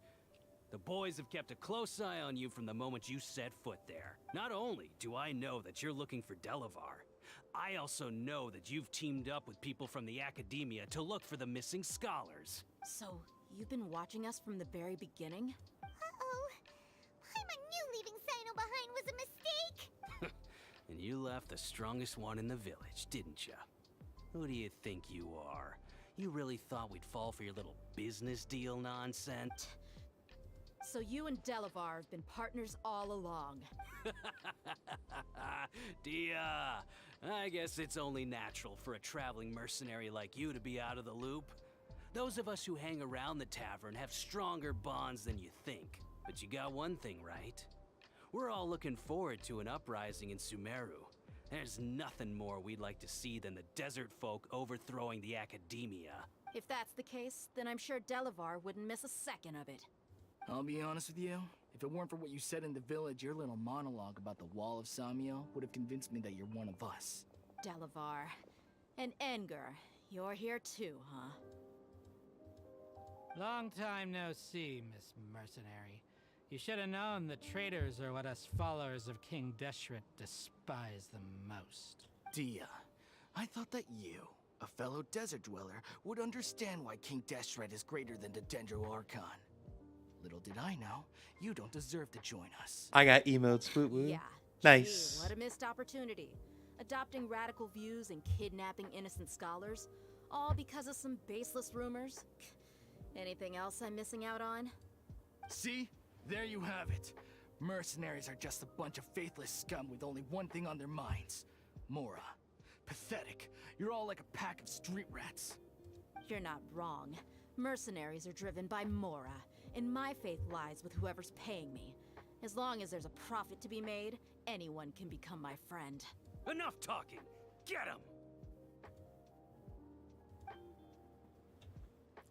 Alright. Just as I expected. Let's teach him a lesson, traveler. Gonna whip her butts. Gonna whip her butts. Don't blink! Hey! Busted. Emerge. Right here. Emerge. Nothing lasts forever. Right now. Too easy. Too easy, chat. Impossible! How could you? It's called getting lucky at rolling for characters and stuff. So, and what do you weapons. think about your meticulous network now, Zaki? How did you say it? It's only natural for a traveling mercenary like me to be out of the loop. I'm guessing your informant told you that I'm just an incompetent merc with no real fighting skills, correct? I mean, that is what I said after all. And of course, you would believe everything he reported. The only thing you know about me is that I'm a mercenary, but you've never seen me in action. Even though you heard we went to handle monsters together, you believed that Candace was the only one doing all the real fighting. That so-called Flame Mane is just a fraud. She admitted it herself. She just uses her connections to gain the trust of others. That's what you thought, right? You lied in the village because you figured that we'd have people watching you. And you were stupid enough to fall for it. I figured as much the first time we drank together. You all thought you were so smart. Pathetic. Oh, did you knock your ass out? Whoa! So you've been planning this since we were in Aru Village? No task can be done without preparation. I just happened to notice a couple suspicious-looking people while you were out investigating. Oh, but instead of catching them right away, you let them report back. Those two who were snooping around were just a couple small fries. If we want to get the real catch, we have to be patient and give it some time. Oh, you mean the funny name she mentioned back in Uncle Ampu's house? The wide-eyed butcher, scar-riddled bandit, Paimon can't remember them all. That's just a bunch of drunk talk. Engar and Delavar like to talk themselves up when they're drinking. Engar, the wide-eyed butcher, and Delavar, the scar-riddled bandit, are the nicknames they came up with for themselves. Alcohol has a way of making people share what they really think. So Engar and Delavar are always rambling in the tavern about how King Deshret is a superior deity. What about Zaki? He's just a numbskull who fell right into our trap. Zaki was probably the best hidden of them all. My initial plan was to find Delavar first, and then try to track him down. That's what you wanted to ask when we were at Uncle Anpu's house, right? Jabari is one of the villagers you talked to. You know, the one who wanted to treat Isak and his grandpa to some food. Wait, so he's a radical too? No, he isn't. I just needed to tack on a random villager name to make the eavesdropper think that I was making some wild guesses based on my impressions. Wow, what a genius idea! Well, that's an expert mercenary for ya. Ah, you're too kind. It was straight from the usual playbook, if I'm honest. So, that thing you were saying before, is it really true? About what? about how mercenaries only care about Mora, and that anyone's a friend as long as there's a profit. Does that bother you? I don't think you're that kind of What makes person. you so sure? Even as an employee, you're still helping us out. Dia, do you dislike the Dendro Archon like the other desert folk? You two are pretty sharp. No, I don't have anything against the Dendro Archon. I've heard a lot of nice things about the Lesser Lord from Dunyarzad. I can understand her devotion and gratitude. Dunyarzad's just an ordinary person. There's no way a god would be so involved in the lives of everyday people, unless they were truly compassionate. I've begun to realize that the sages are behind everything that's happened recently. The radicals' blind belief in King Deshret, making the Dendro Archon out to be an enemy. It's all the Academia's trickery. But I see through it all. And unlike them, I can never be hostile towards anyone who's never done anything wrong. Dia. Anyway, looks like we're done with business here. Traveler, lend me a hand. Let's tie him up and bring him to the village.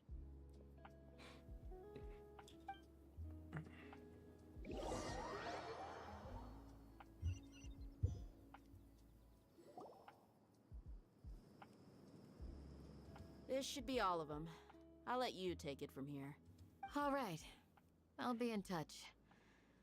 Until then, please stand by. Candace, do you need any help? Candace will be okay on her own. I trust her, so you can too. She's been guarding Aru Village for quite some time now. If anyone is qualified to question the offenders, it's her. While I'm questioning them, why don't you pass some time by exploring the area? I'll meet you back here tomorrow morning, Traveler. Sounds good. These idiots. Let's just hope they live to see another day.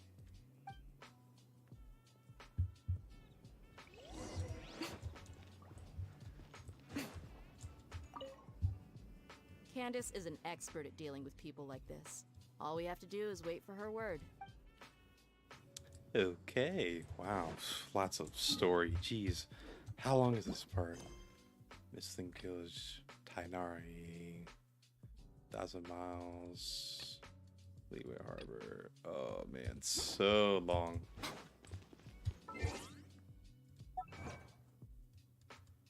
Also achievements.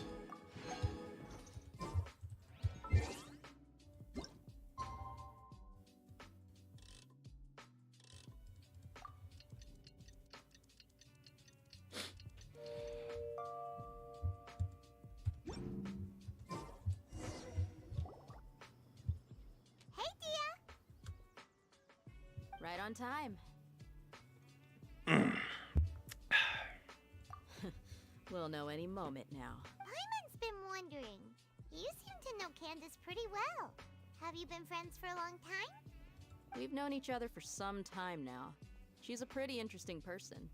Even though she's an extremely strong warrior, she never misuses her powers against others. Oh, Paimon knows what you mean. Like a lot of martial artists say, never take the fight outside the ring. Yep, I guess you can put it that way.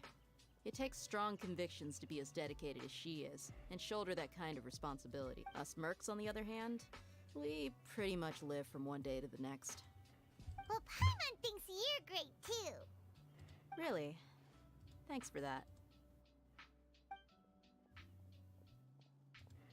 Oh, Sino's here, and he's pretty early too. Yes.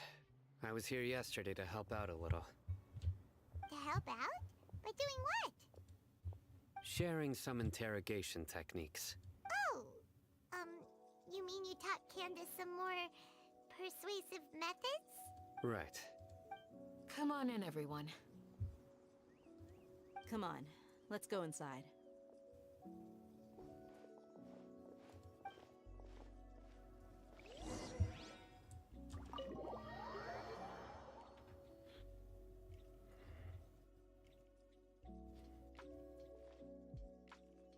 Candace, where? Whoa, you look furious. Do I? Huh. What gave it away? Oh, there's no mask that can hide true bloodlust. Cover up your eyes, and it'll still show itself at the corners of your mouth. Perhaps I need to work on my composure. Still, it's perfectly understandable why I'm angry. I'm sure everyone present would agree. Yes, ma'am. Please, don't feed us anymore. We're gonna die. Well, looks like Sino taught her well. You fear death yourselves, yet you do not hesitate to place the lives of others at risk. The absurdity is mind-boggling. The ones you call mad scholars are known to us as the Village Keepers. They are vital members of our community, and some even count them as family. You come here to my village, and you treat my people as nothing more than stepping stones towards your goal. Tell me, what would you do to you in my position? Mercy! Please have mercy! You've made your bed. We may both be desert dwellers, but there's one thing that I understand better than you. The resurrection of King Deshret will only result in war. And war serves no one. The people of Aru Village care little about which god is in power. Life may be tough and tiring, but we wish to preserve our way of life. A war would only cause us to lose all that we have.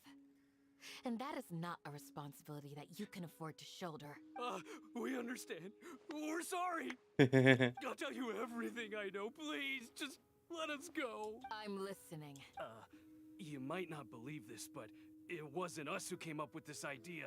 Someone was spreading rumors in the tavern. That's how we ended up hearing about King Deshret's resurrection. Some mystery man told us that mad scholars will make the perfect sacrifice to usher in King Deshret's resurrection. They give their lives, and we can get anything we wish for. They're called Village Keepers. Slip up again, and you'll regret it. Yes, sorry. It was all that mystery man's doing. He told us to spread the word about King Deshret's resurrection, and talked us into helping him. In return, he said he'll help facilitate the resurrection process. I'm not sure. That's one. Huh? One what? Strike. You get a total of 3. Then, you die by my hand. Bruh, Wait, brutal. I'm telling the truth. We don't know anything. It was all him. 2. He got us to lure them out of their houses in the night with some kind of incense. We take them to a junction outside the village. Then the mystery guy takes them from there. You gotta believe me, please. I'm telling the truth, I swear. Just ask them if you don't believe me. That was indeed the truth. Traveler, go on. Bruh. You have to believe me. If I knew that, I would have told you his name right away. I'm not risking another beating to keep his secrets. No way. That guy, he wears a cloak, and he's always careful to cover his face. He calls himself King Deshret's envoy. I believe I may know what's The going doctor? on. Uncle Anpu? What do you mean?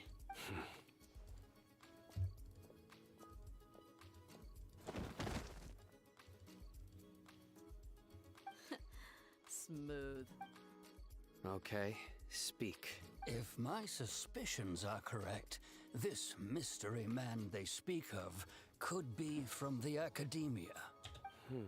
Some time ago, people from the Academia attempted to take the Village Keepers away. I refused, insisting that they are part of our community. It strikes me now that this secretive character shares the same goal they had. Which means it's highly likely that the Academia was purposely spreading a false rumor to trick the radicals into delivering the Village Keepers right into their hands. They were the ones who brought them here to begin with. Now they're trying to take them back? We aren't gonna let that happen. Not the Academia Hmm. again. Just as I thought. But what could they want with the Village Keepers? People are nothing but tools in the eyes of the Academia. A change in their plans likely means they found another way to exploit the scholars. Regardless, our top priority now is locating the Village Keepers. You're right. Isak is still waiting for news on his grandpa. Time to go. Let's leave the village and try to track them down. Yes. Pack up and get ready to leave. You got it. Candace, I'll let you deal with the radicals. Leave everything outside the village to us. All right. Let's meet back here once everyone's ready.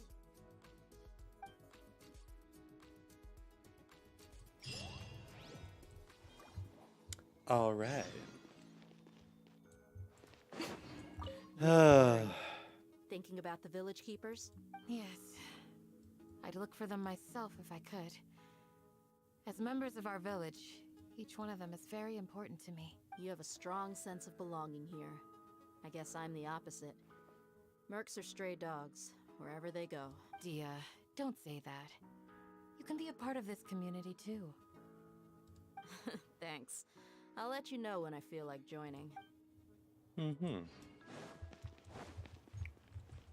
What scheme is the academia brewing now? All of them are passed out. I just hope everyone's all right. Nothing else in here. Awesome. Man, so much lore, so much talking.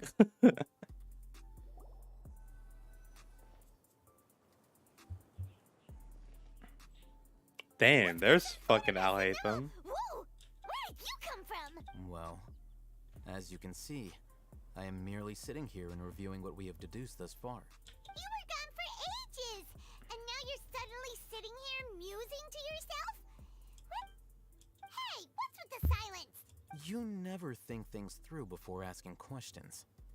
I'm giving you some time to make up for that. Paimon's so mad! Paimon's gonna give you an ugly nickname! Gonna give her an ugly nickname. Go ahead, I won't stop you. Never mind. Paimon's got nothing. There's just nothing super obvious to pick with this guy. It makes it so hard. Well, you've heard nothing to suggest I left this whole time. So clearly, I stayed in the village to investigate. Anyway, you plan to leave Aru Village and keep searching for the truth of this matter, yes? Yep. We're not gonna find out anything more by staying here, so we thought that we might as well take the search elsewhere. Enough with the silent treatment! No. I'm just surprised that you decided to team up with him. Alhaitham, you haven't helped us out at all ever since we arrived at Aru Village. Bold of you to question our choices. Yeah, you're all talk. While you were investigating, I had my own work to do, which I've now finished. Really? Paimon doesn't believe you. To be honest, we aren't really a team, so I have no obligation to inform you of my whereabouts. Not to mention that going separate ways allowed me to find some important information that you all had missed.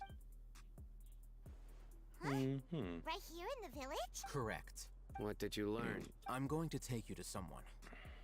But before that, you need to understand where she's coming from. What does that mean? How do you think the residents of Aru Village feel about what we're doing? In other words, do you truly believe every single word the villagers tell us? You mean some of them lied to us? Hiding the truth does not necessarily equate to lying. Again, these people have their reasons.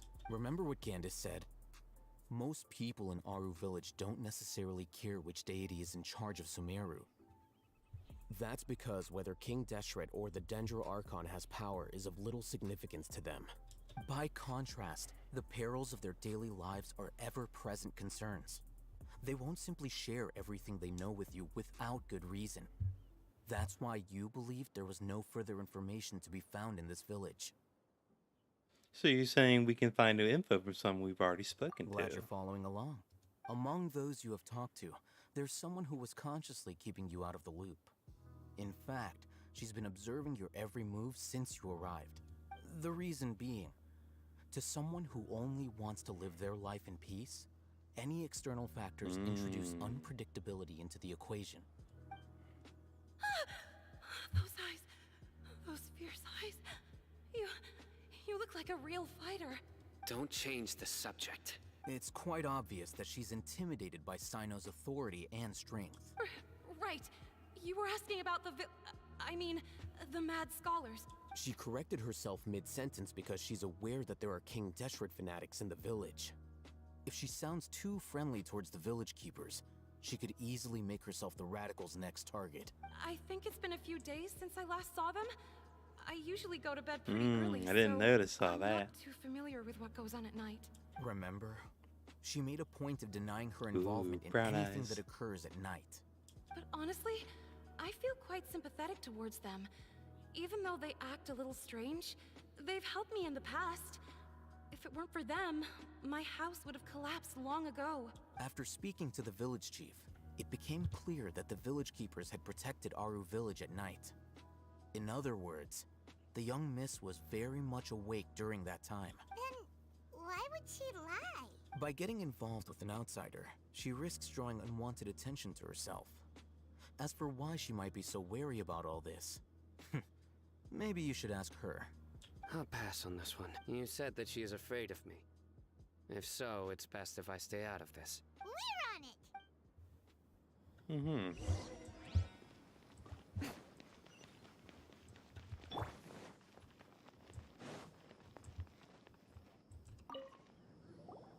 Miss Shawnee, as we discussed earlier, I've brought someone with me.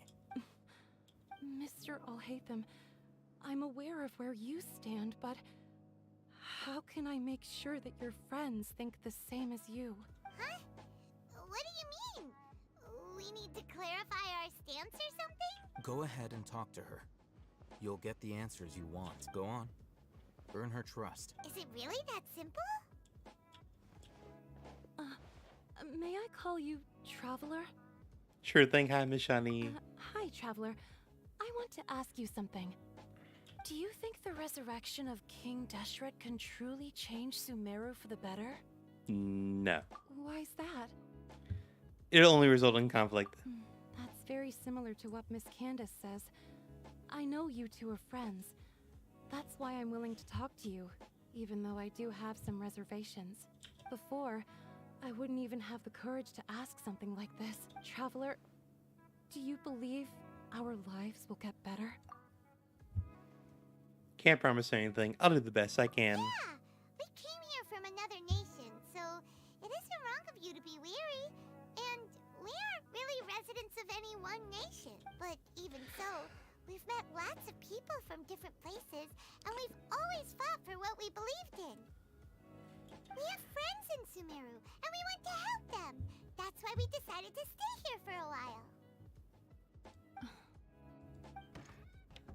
I want to trust you. My apologies for posing my questions like that. To be honest, I didn't expect you to come back for more information. Alhaitham told us you have your reasons. It's okay. We understand. The fact is that only one side of my family is desert folk. I don't really fit in anywhere in Sumeru. Some believe in the Dendro Archon, while others believe in King Deshret. I don't belong to either side, and neither side would want me. Speaking of which, the Radicals mentioned that they despise traitors. Do they just think that anyone who's different from them is a traitor? Yeah. Some people can be so narrow-minded when it comes to bloodline and beliefs. It makes no difference what I say or how I behave. I'll always be suspected of having ulterior motives. Slowly, I just stopped talking to people. I pretended not to hear or see anything. All I want is to live my life in peace. And then it happened. The village keepers who had helped me disappeared with no explanation, and I didn't dare breathe a word about it to anyone. Until now. You can tell them. I'm sure he'll keep your secret. All right. I'll tell you what I told Alhaitham. I actually have a sharper sense of hearing than most. Sometimes, I hear strange crying sounds in the night. There are ghosts? Perhaps. I'm not sure. It's faint, but it's definitely the sound of crying. It comes from far away in the distance, and always carries very raw emotion. It used to be louder and more frequent, but ever since you arrived in the village, it doesn't seem to happen as often, and when it does, it's much quieter. I have to focus really hard to make it out. I confirmed this with the guards on night duty. They also have someone with a good ear, and he's heard similar sounds at night, but because we're in the middle of a desert, he would rather believe that they are the cries of beasts than ghosts. There's really nothing around these parts, except for an old hospital not far from the village. I think they used to use it for treating Elazar, but it's been abandoned for years. Yeah, let's go!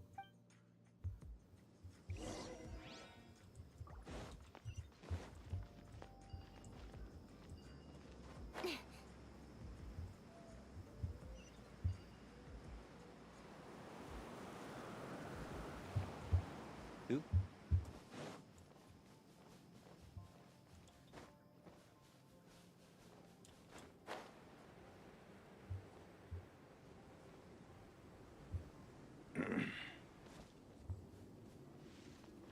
Do do do do. Oh, Sealy.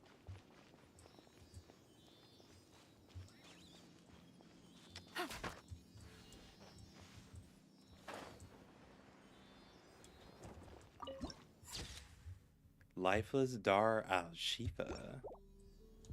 Ooh.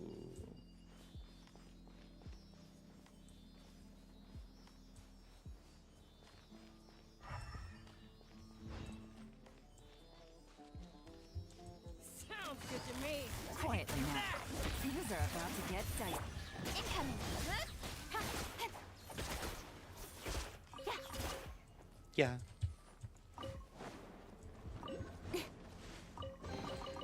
You give, you receive.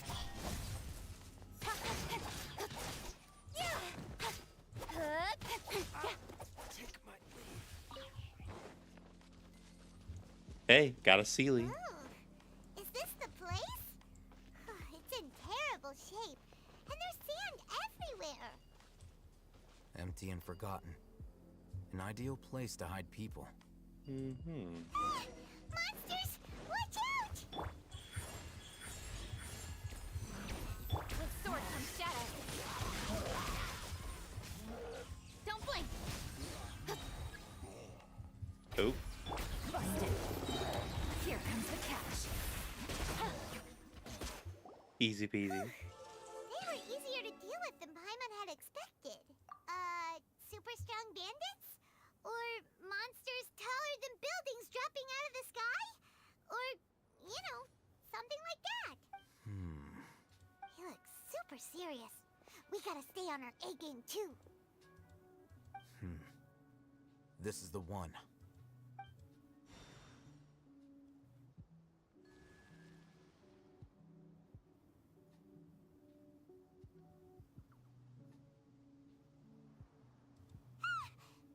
Let's go in and take a look.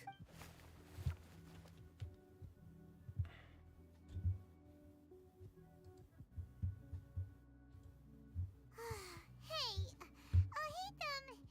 we haven't found squat. Are you sure we aren't wasting our time here? Patience. Shawnee says she only hears the crying at night. We have time to burn. Until then, I'm taking a break. And just like that, he sits down. Wait, he even brought a book to read? What are you reading? Let Paimon see. Okay, sure. Huh? The natural position, which is the positional propensity of an entity in natural motion in contrast with an object in forced motion? When free from external influences, every entity displays the tendency to follow its natural trajectory? You got that? Oh, Paimon gives up. You keep reading your book. See ya. Calculus would have been more preferable for him to read out than whatever that was about. So relaxed. Look at him, reading an impossible book in a creepy place like this. You know, it wouldn't be kill you to read a book once in a while, Paimon. Hey, Paimon's your Tibet travel guide. Paimon knows plenty of useful stuff already. And anyway, it's not Paimon's fault that the books people read in Sumeru are so complicated. And time passing later.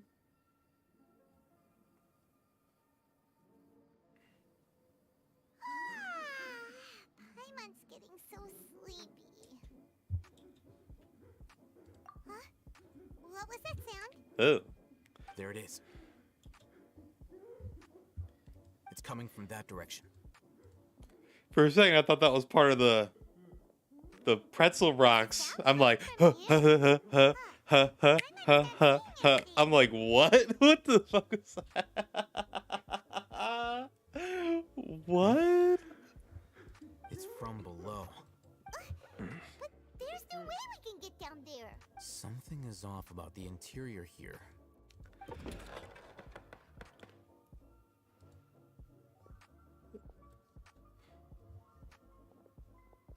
Ooh. As I thought. There's a hidden structure. Wow. It's like they tucked another hospital into this one. Oh, it looks like there are other mechanisms around here. Let's keep exploring.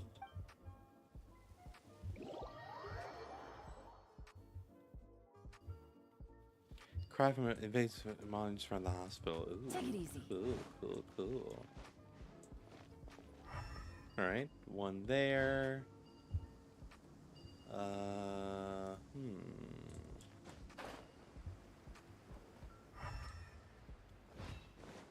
A puzzle. Oh, man. Right now.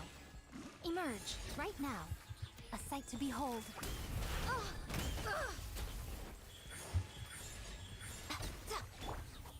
Hey! Cut to the chase.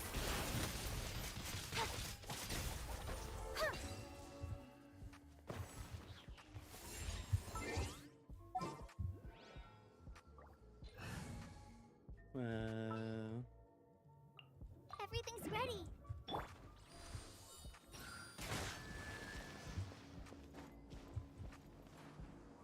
Oh.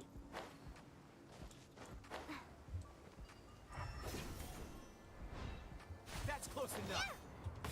Emerge. Right now. Just like we rehearsed. Fly!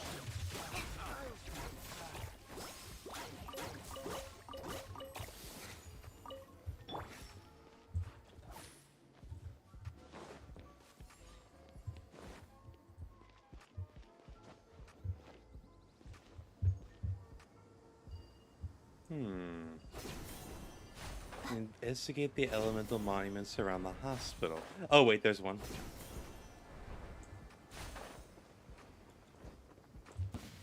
Emerge. Right here. Incoming.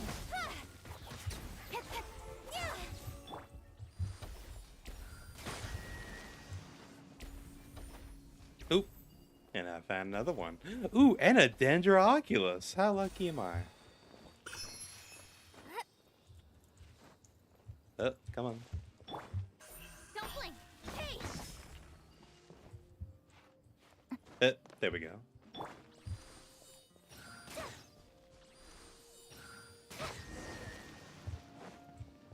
Go to the lower level. Awesome.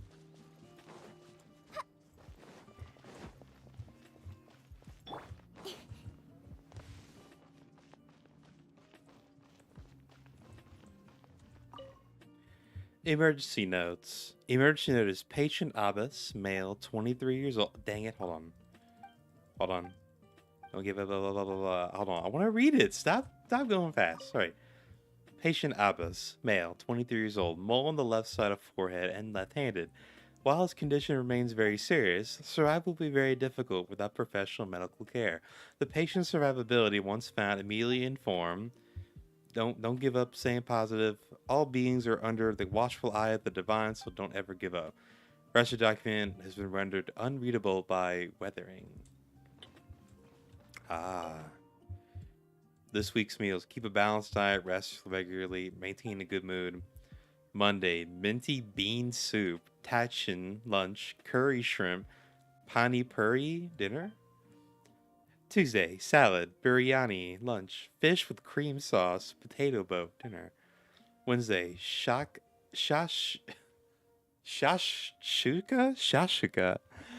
bean cake, lunch. The remaining sections are blank. Oh. Week shift. Case emergency. Contact physician on duty immediately. Monday, Ibrahim. Tuesday, square name. We can't read it. Wednesday, Amundi. Remaining sections are blank. Okay. Old vase. There seems to be the darkened remains of the stem inside a vase. It was probably used to hold flowers. It was for Avon at the bottom. It seems to give it someone named Avon. Oh, of course. Oh yeah, it's for someone named Avon. Yeah. Oh yeah. You gonna tell me that? Look, idea. Let's approach him slowly without alarming him.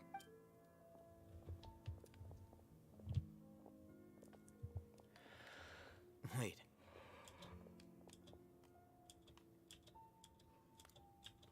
You're... He can't speak, and his eyes are unfocused. But he looks too young to be anyone's grandfather. Also, why is he the only one here? Didn't expect to see him here. You know him? He's Razak, a senior of mine at the Academia. He's a scholar too? Is he the kind that holes up in a forest and mumbles stuff about training? No. And that's the problem. Razak was never involved in any of those things.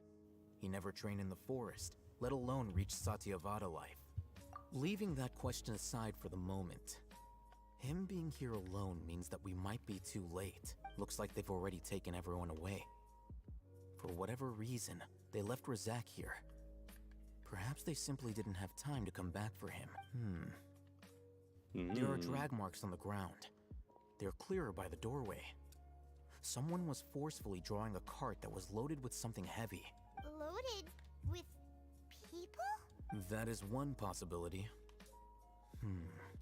It looks like they were in a hurry, as if they were afraid of being caught. The symptoms are identical. Looks like we found living proof. Huh? Why do you say that? Allow me to jog your memory. Recall your time at Port Ormos. Don't you think his symptoms look familiar?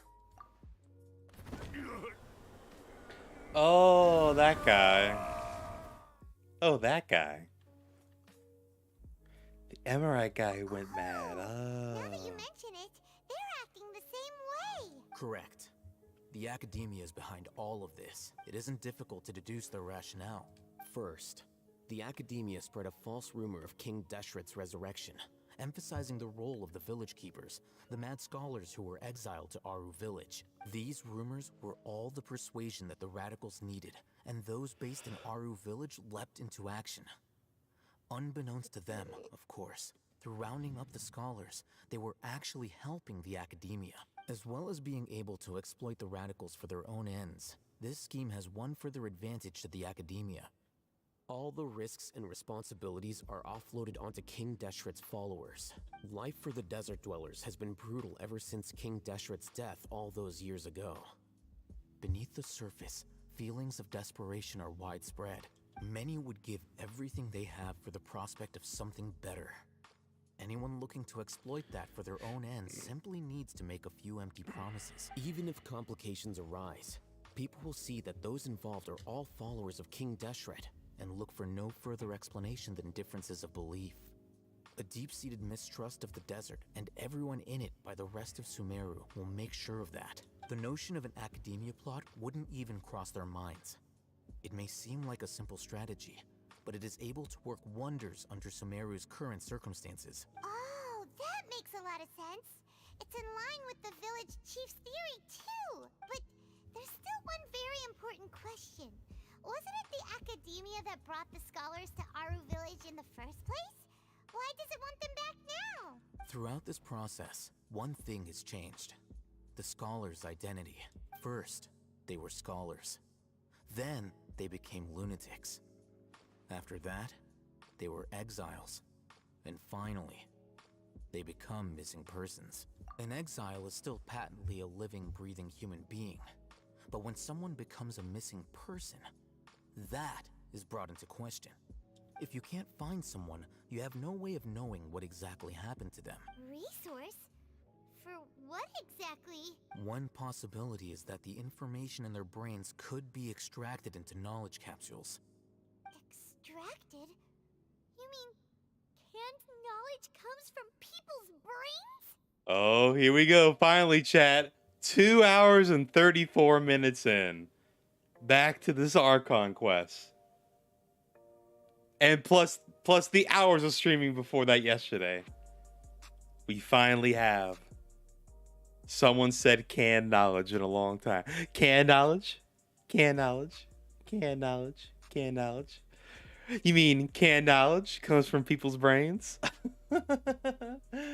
Oh my god. Canned knowledge, canned knowledge, canned knowledge, canned knowledge, canned knowledge, Can knowledge. Can knowledge. Can knowledge. Can knowledge.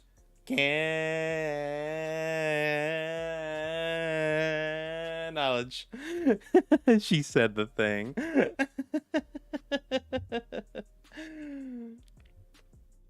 Oh my god, she said the thing. This whole stream has been waiting for canned knowledge. With the technology of the Sumeru Academia, it's entirely possible. I swear canned knowledge is a meme in this channel. Oh my god. Perhaps the process caused them great suffering, which is why they cry out in the dead of night when no one is watching them. Jeez. So, the human brain... Nope, nah, Paimon doesn't want to think about this. I'm the Academia scribe, after all. I'm familiar with their projects. Anyway, judging by Razak's state, the contents of a divine knowledge capsule were extracted from his mind. But something went wrong in the process. Or perhaps his curiosity got the better of him, and he used such a capsule for himself. Paimon's a little confused. Can they just use anyone's brain? No, that can't be right. Most of the mad scholars that make contact with the divine consciousness also safe to assume that this knowledge has something to do with the Fatui of the Doctor and also the Balladeer. They're using divine knowledge capsules to turn The look on your Balladeer face into a tells me god. you've realized the answer. The Academia needs people who have been exposed to the divine That's consciousness. right. To some scholars, gaining knowledge about the gods is their entire life's pursuit. Extracting canned knowledge is just one of the extreme measures Oh, they turn to. oh, Al-Haytham said the thing. He said the thing. Help but wonder. What do they seek to gain from divine knowledge? The Academia is going out of their way to look for forbidden knowledge. But what is their ultimate goal? I've spent quite some time trying to analyze the contents of the divine knowledge capsule, but to no avail. It seems like my way of thinking is too different from theirs. You mean you're not even slightly interested in getting your hands on this forbidden stuff? All scholars seek to expand the horizons of knowledge, but I'm not particularly interested in gods, so I don't share their degree of zealotry. Extracting information from people as if they were lifeless objects? If this is the direction of academic progress, then the Academia may as well shut its doors. Sounds like you're really against all this. Of course. The Academia's actions run contrary to their rules. Whether it be academics or knowledge, everything has its boundaries. If those lines are crossed, the rules and order that govern everything in the world will be destroyed. This matter needs to be corrected. Just like fixing a typo in a book. Wait, didn't you step in to help because you felt sympathy for those poor people? Not to be callous, but no. My criteria are a little more restrictive than that. There is no shortage of suffering in Sumeru, and the same can be said for the rest of Teyvat as well. What do you plan to do about that? Save every last person? Probably not. Paimon's not sure. Your motives are more specific and You personal. can say that. Simply put, I don't blindly place my faith into strength or heroism. I do what I want. The divine knowledge capsule is something I want to investigate in full. That doesn't mean I'm willing to take action for the sake of a few strangers. Hey, into bed. Thanks, Figgy. Thanks for the stream. Yes, tremendous. Thank you for joining. Awesome. Cool. Lots of cool. Someone might actually make for a better ally. I've been wanting to say this for a while. There are a lot of bad guys in the Academia, but you're not one of them. You're their weirdo. You're probably right. Though I must say, I quite enjoy this feeling of being the odd one out. Uniqueness is also an asset, is it not? Wow, that's a great way to think about it. Paimon's really impressed. If only Miss Shani had a similar mindset, her life would definitely be a lot easier. I'm just a more likable person than her in general. There's nothing more to it than that. Hmm. He won't last long if we leave him here. Let's take him with us. We'll work out our next step after we return to Aru Village.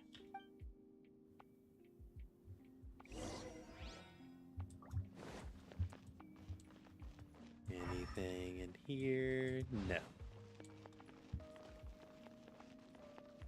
Go back to the village chief's house and meet up with everybody else. Awesome. Ooh. Wait. Oh. Hey, chat, look what I found. Ancient key to open up a cabinet. Ah, okay. There's an ancient key around here that'll open this little drawer. I'm gonna mark that on my map. Oh.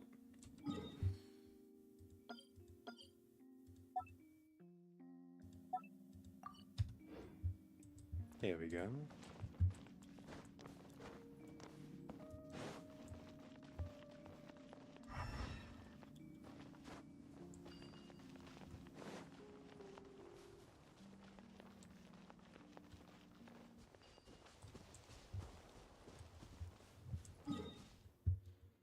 Mm-hmm.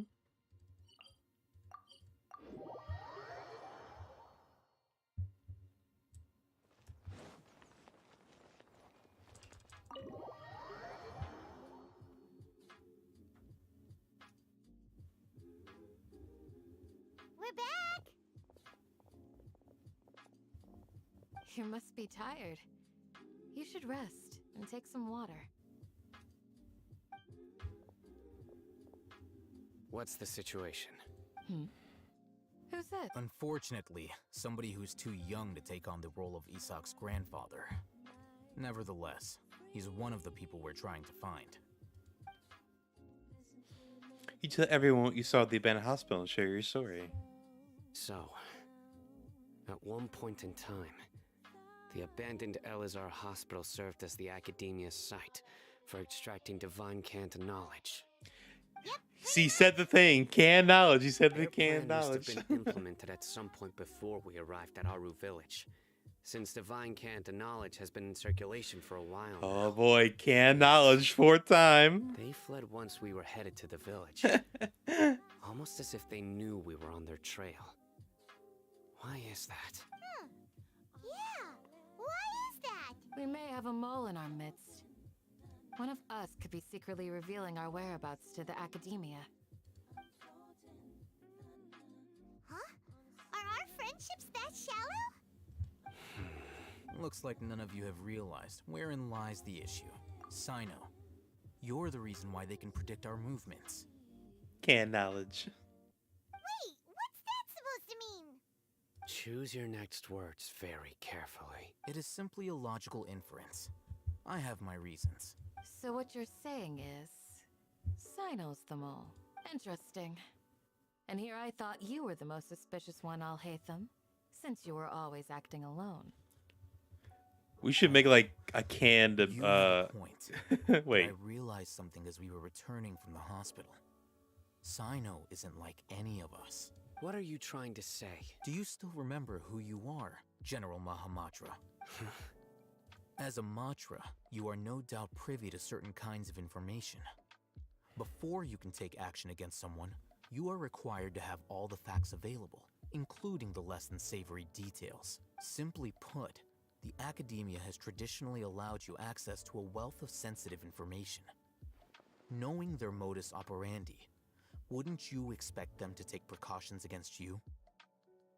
If you want to raise a vicious wolf, you need to make sure that you can avoid its bite. Maybe an emoji of a can with the word knowledge on it. Oh yeah, I was gonna say something like we should make an emoji like call it canned knowledge. hey, channel points, whatever. Hey, has some canned knowledge. The academia is monitoring me? It's not that simple. The academia has eyes all over Sumeru, but they have a special protocol for dealing with you. Every so often comes on Yagarbaha Day. On this day, the academia enters new information into the Akasha through knowledge capsules.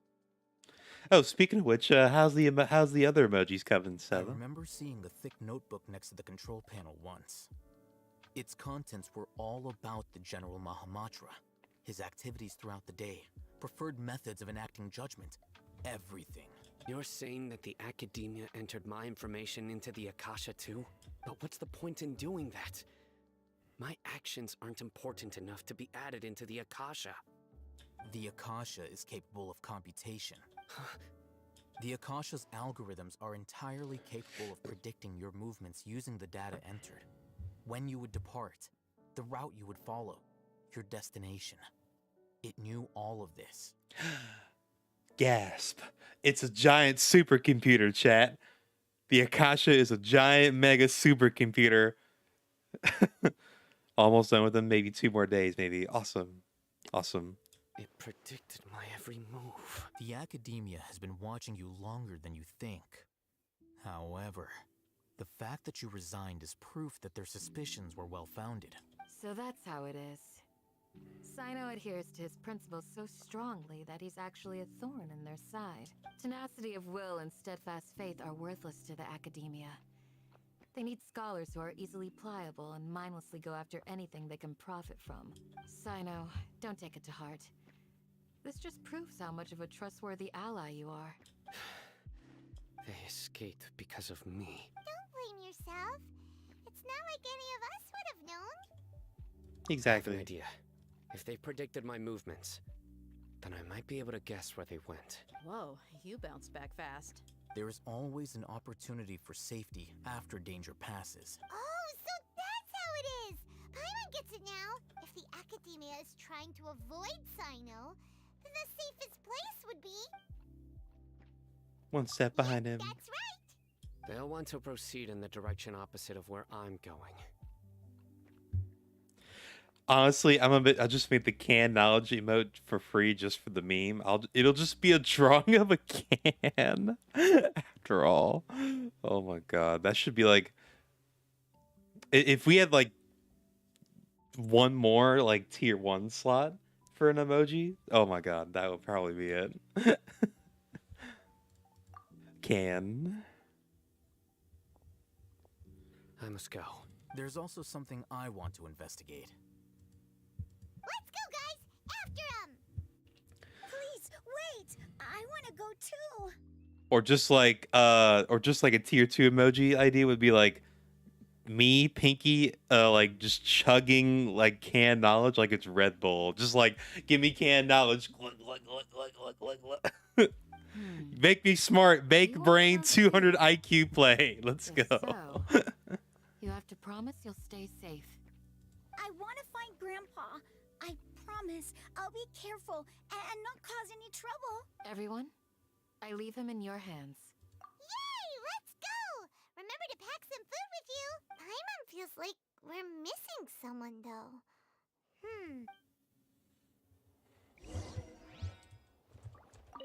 I'll be awaiting your good news. Why not pattern knowledge? Just add water. Ah. Bro, man, I like this house, man. Please, stay safe, everyone. Yep. We'll stay safe. Wait, can I cook with that? No.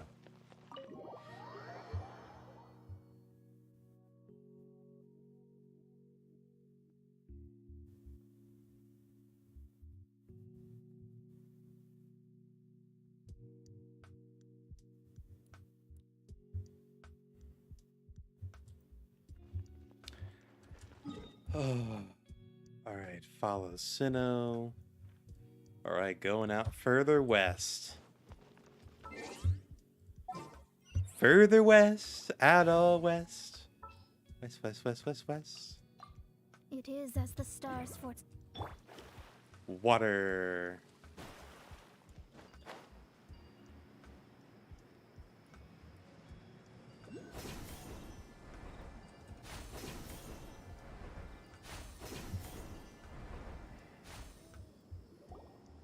So, where do we go from here?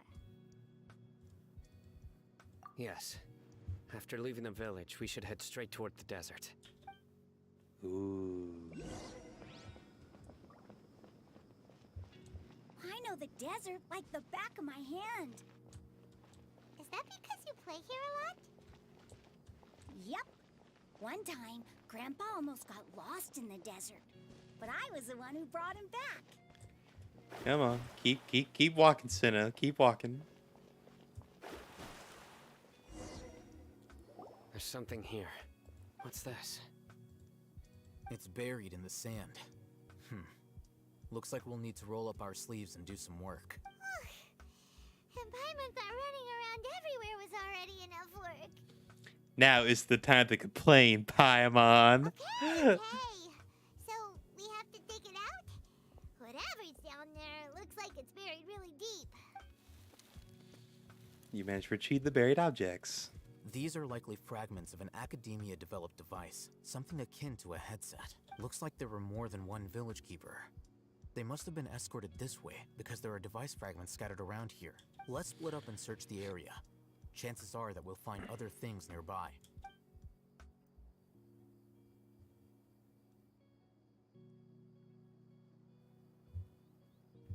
Is this what we're searching for? It looks kind of scary. This is definitely a device used to extract divine knowledge. How did it end up buried in the sand? That can't have been part of the plan. They must have been attacked along the way. Wait, what? Grandpa, I hope you're okay. Don't worry. Your grandpa's gonna be fine. Razak didn't display any signs of starvation or dehydration, which means that they left fairly recently. We should be able to catch up. One more thing. Given that the device had been entirely covered by sand, I believe the attack must have happened prior to the sandstorm. Let's keep going. They can't have gone far.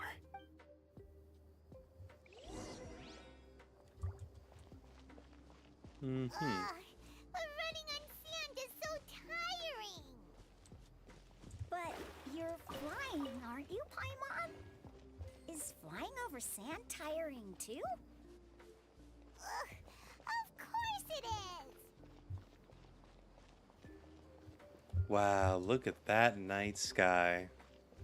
And also Mona. Mona. Mona, Mona, Mona, Mona, Mona, Mona, Mona, Mona.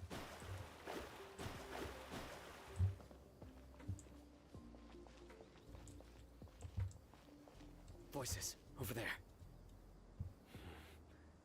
It sounds like an argument. Whoa, you have really good ears. Don't get any closer. They'll notice us. Dia's talking with the Eremites? Very interesting. Let's listen in. If you had informed me sooner, there'd be plenty of room for us to... You're one of us. We would never lie. Scholars. You don't know as much as I do. Need me to... I knew it. That's our Dia. Dia? Why would you... Dia! Hey, what are you doing? Huh? Didn't you say you'd help me find Grandpa? Why are you on their side? Well, look who's here. Ain't that something? This complicates things. You've betrayed Aru village? So, this is the great General Mahamatra. Dear, you'd be better off as my assistant than hanging around with this motley crew. Seen for yourself, I have the means and methods, and my ideals are far more admirable than theirs. I'm not the type that's easily swayed, Raman. You of all people should know that. Wait, what's going on, Dia? Whose side are you on here? Shut it, Paimon. It doesn't matter. Whichever side you pick, nothing can deter us from the grand mission of resurrecting King Deshret. Once our Lord of Old returns to this land, we will have a new beginning. Face the facts, Raman. It's not gonna happen. You should understand that more than anyone. Have all your years as a merc taught you nothing about placing hopes in a ruler? I'm a desert dweller and a proud follower of King Deshret. Whether I live by the edge of the sword or in peaceful comfort, my soul will always carry this conviction. It's not too late yet. The village mad scholars aren't gonna bring King Deshret back to life. You don't understand, my dear lady. Pursuing our faith is our purpose in life. Even if the chance of success is 1 in a million, we must be willing to give everything we have. Even if it'll expose you to the academia? Even if they end up disbanding the Eremites? Your Eremites, which you've worked so hard for all these years? Yes. We've waited a long time for this day to come. The sun and the moon no longer shine here. All you see now is cracks in this desiccated land. But fate has finally dealt me a hand to play against the Academia. With these scholars in our custody, we'll stomp the Academia's forces and fight our way beyond the wall of Samiel. Ridiculous. Think about it. The Academia controls the entirety of Sumeru. Your powers are negligible in comparison. If you still don't believe me, then try asking these two men. They're also against the Academia, but neither of them are as arrogant as you are. They look more like pawns of the Academia to me. Why would I listen to anything the people of Greater Lord Rukkhadevada have to say? Filthy traitors. Your god abandoned all honor and betrayed King Deshret. We desert dwellers will never trust the likes of you. It's impossible to communicate with someone so hostile. Perhaps we should. Do you really believe that by kidnapping the scholars, you'll be able to negotiate with the Academia? These people have no value as bargaining chips, but I could be persuaded to take their place as your next hostage. These scholars were exiled from the Academia. I, on the other hand, am their current scribe, and will be a much greater asset to you. Wait, you can't be serious. So, you want to trade places with the hostages, do you? Precisely. Any wise person would gladly accept my offer. What are you thinking? What if they decide to kill you instead? Well, that would be bad luck for me. However, I'd get the chance to observe the scholars. Perhaps even find out the truth. Bruh. Al Haytham's going full Christian here. Think you can talk me over with that confident look of yours? I'm not trying to persuade you. I'm using this as a means of joining forces against the Academia. You are the scribe. What do you have against the Academia? Not all desert dwellers believe in King Deshret, and the same applies to the Academia. Why must all knowledge seekers approve of the Academia's way of doing things?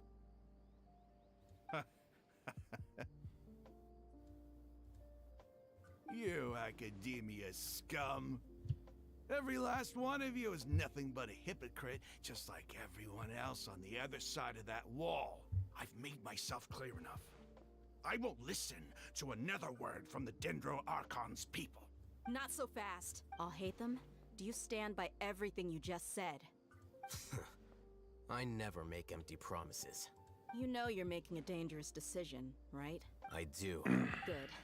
Raman, hear me out. These people are my friends. Maybe you can't take the followers of the Dendro Archon at their word, but what about me? Do you trust me? We've known each other for years. Of course I do. In that case, I'm willing to vouch for their honesty with my right arm. Come on, Raman, don't be a coward. If you're serious about taking on the Academia, you need to steel yourself. You can't be afraid. An arm from the Flame Mane. You've piqued my interest. But what if you refuse to oblige? What should I do then? No one's a fool here, Dia. We're mercs. And mercs don't tend to live long unless they have their wits about them. You're not wrong, but this is different. I promised my friends that we'd bring back the village keepers together. Let's do it right here then. Give me your right arm as proof of your resolve. Don't listen to him! He's not even trying to negotiate! He just wants to make things more difficult! That's fine. Are you crazy? We came here to save lives. One arm for that many people is still a pretty good deal if you ask me. Raman, I'm holding up my end of the deal here. You'd better not let me down. Sure. Go ahead and cut off her right arm. No! Dia! What are you gonna do? Think of something! You don't have to go this far. That's not for you to decide. Do it! Oh, dear.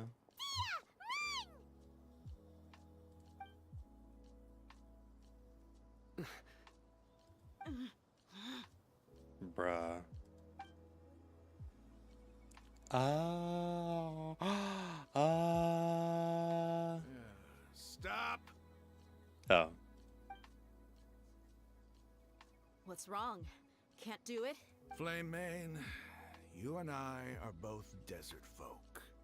Cutting off your arm is no different than cutting off my own fingers. Where's the sense in cutting my own kin to pieces? You've shown me that you're serious. Go on now, take your friends and leave.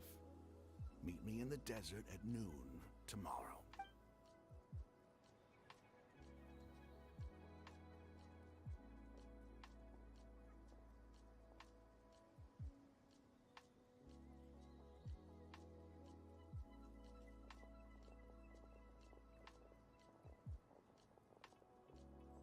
Phew. I was really counting on him not going through with it. Dia! That was crazy! Have you all lost your minds? What if he'd actually cut your arm off? Then I just have to hold my claymore with my left arm. Okay, I'm sorry. But sometimes when you're out on a limb, you gotta double down to seal the deal, you know? Don't ever make a promise like that again. I can deal with the likes of them. If it came down to it, you would not lose to them either. I don't doubt it, Sino. But this is about more than me and them. There's a lot more where they came from. Even if we got rid of one bunch of radicals, there are others out there. Wiping them out would do more harm than good. As you wish. I'm sorry, Dia. I should have stayed put and listened.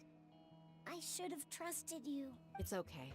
I promised you I'd help find your grandpa, so I'll do whatever it takes. Whatever it takes? You just might be scholar material. Huh? Are you serious? The Eremites once said that I was a lunatic. Perhaps a little madness is essential to be successful in research. Why does it feel like he's using his praise for me as an excuse to brag about himself? Okay, let's get moving. We should head back to the village and rest up. Today was...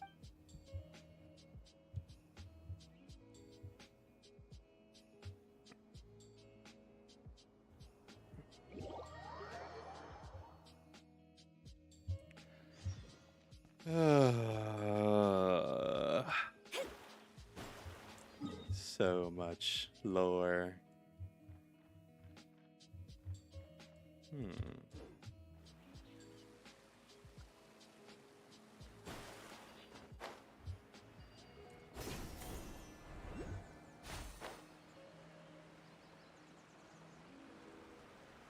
Well, while I'm doing that, let me get this Dendroculus.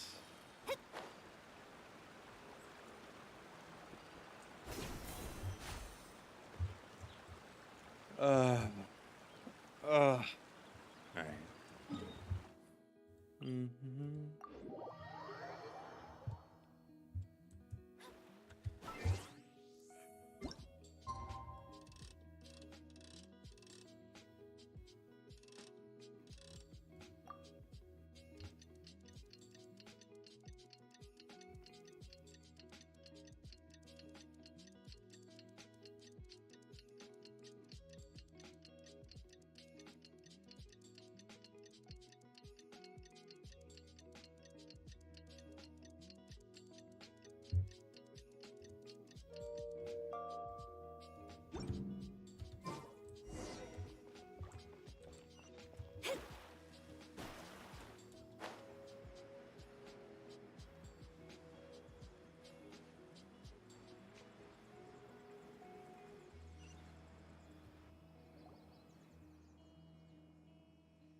You're all here so early.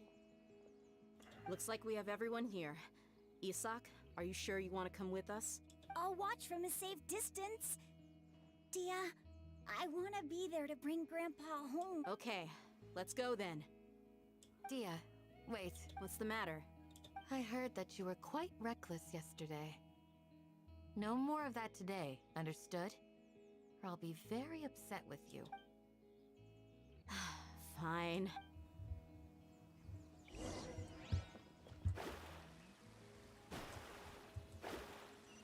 I wouldn't want Dea's arm cut off either. Travel, travel, travel.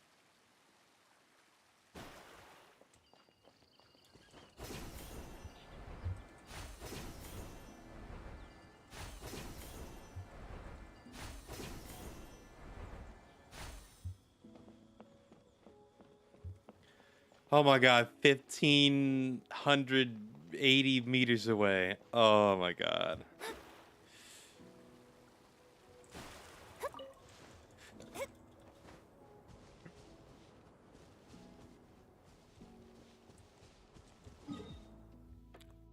Oh, so much distance.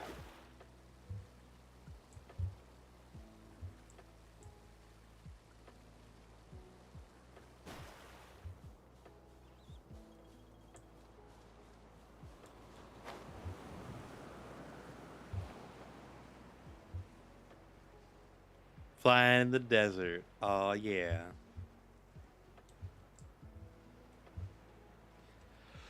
Oh man, we got like an exploration stream. I gotta now cut this all out. Oh, Sumer, there's so much exploration I haven't done yet. I'm normally the kind of person in Genshin to like explore everything. I have not finished all of Sumer yet. It's the only region I haven't gotten 100% on anything.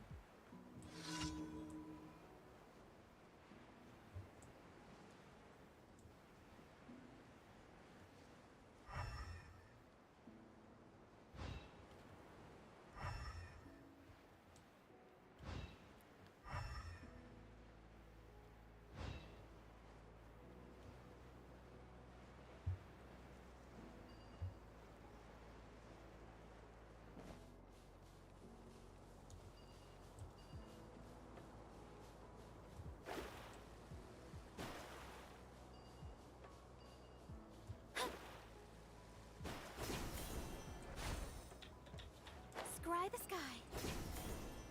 Time to scry the sky.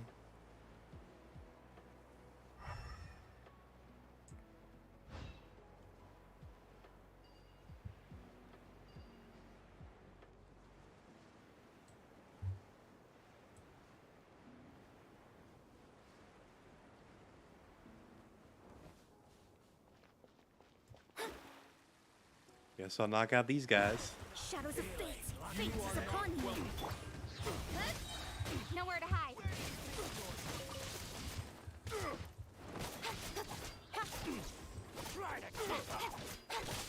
Got lucky that time. Incoming. Hey! Come on out.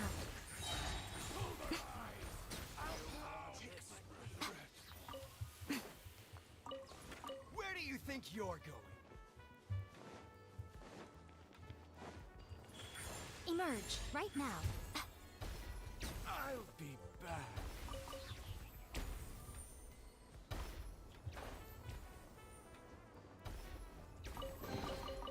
Don't tell me that's everything.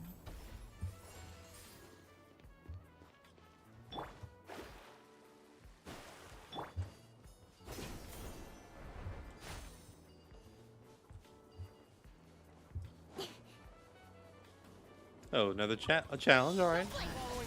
New punches. Show them. Emerge. Delve into death. I'm always watching. Right here. Emerge. That's close enough. Written in the stars. With sword comes shadow. Incoming. You are not welcome here. Let me scry. Right here. Emerge. Right here. Steady as stone, as a dutiful maid would. Speed of light. Hey! Good. Journey ends here. Cut to the chase. Your sacrifice is Right ready. now. Right here. Emerge. The golden slumber. Nice. Well, what do we have here? Nice. Got the big chest. Like, pretty convenient.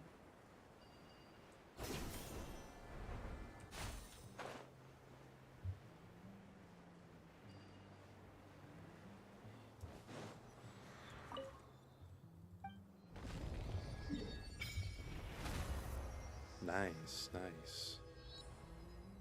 Man, so much space. Worship statue, offer all.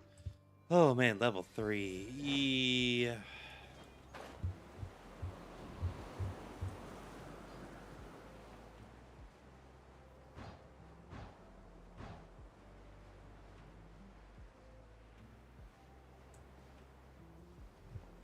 Wait, is it? Oh, it's behind it. Okay.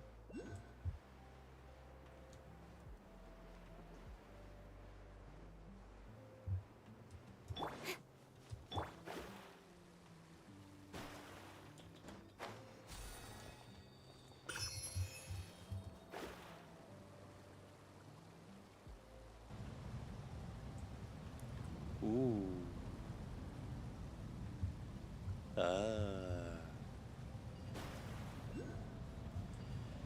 Okay.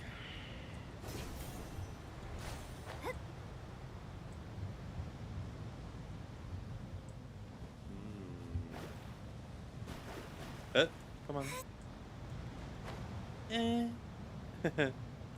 Mona noises.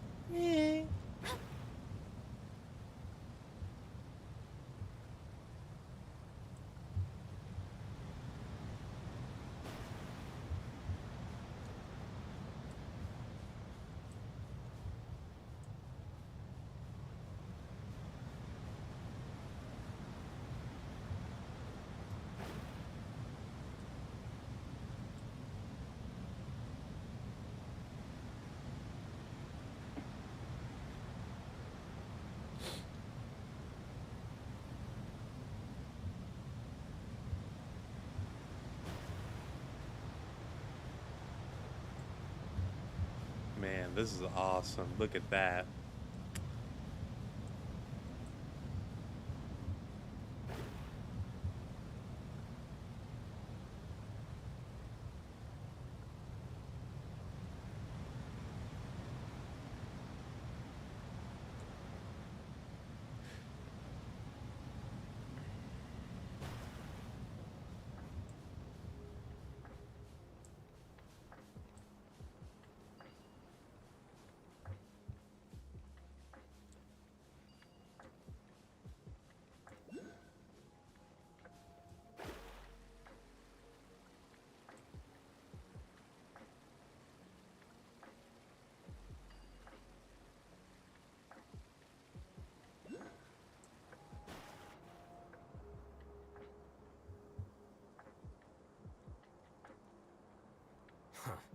They got here before us.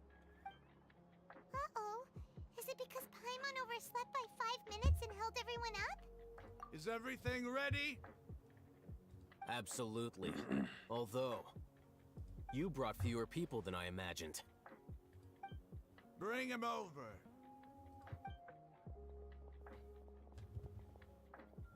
Grandpa! Why is there only one of them? Raman, I've always thought of you as a man of his word. What's this about? It's a one-for-one exchange.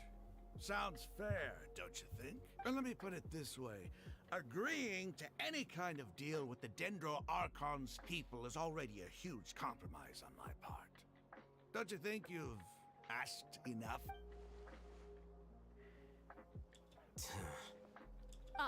You stay right there!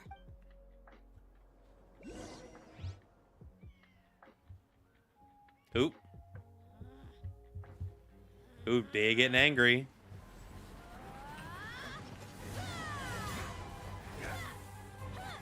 Woo.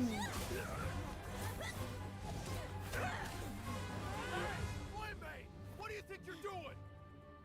Grandpa! Don't you see this blade here? You coward. Why are your hands shaking?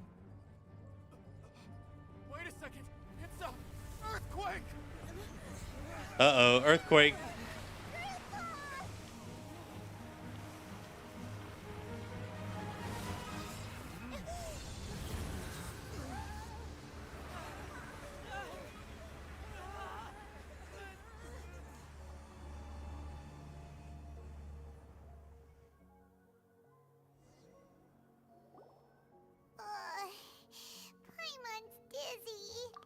What was that?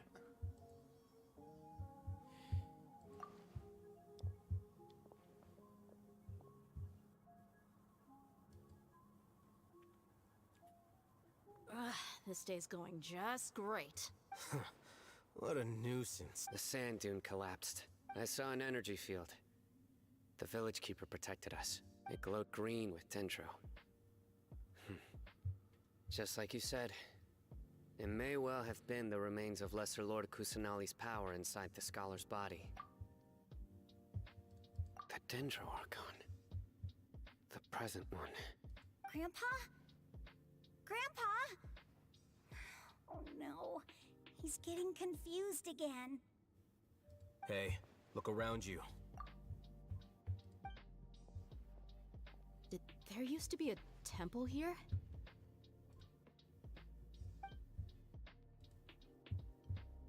It seems that when the sand dune collapsed, it exposed these underground structures. The symbols on the gate belong to King Deshret's civilization. This structure must be ancient. Over time, the sandstorms completely buried it and left it in the state we see now. It could have been an underground palace in the distant past. Oh, a miracle. Praise King Deshret! What's he doing here? And his men too? They must have fallen down here with us. Pretty lucky if you ask me. Most of them seem in really bad shape. Except for him. He got off lightly. Mind your head. No, this isn't the time for conflict. Our exalted lord has shown us the way to his sacred palace. He's not actually gonna go in there. As it happens, I want to take a look inside too. What are you doing? Don't you think it's curious? 1 minute, Lesser Lord Kusanali's power protects us from harm, and the next, remnants of King Deshret's civilization appear. Two major deities are vying to showcase their power to us. It would be a shame not to witness them both. Paimon thought you weren't interested in gods. Indeed. In my view, gods are just a higher form of living being. Or creature, you could say. New discoveries are always worth investigating. Whether they have anything to do with gods is neither here nor there. Raman, what are you gonna do about your men? I'll just let them lay here. King Deshret will take care of his people. Right now, I'm going inside.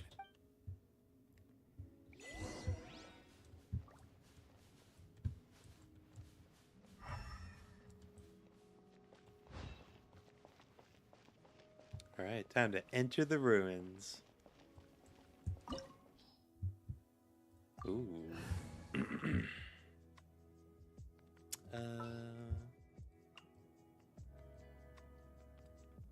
Good eye. Oh, I can't use Mona. Sad. I can't use Mona.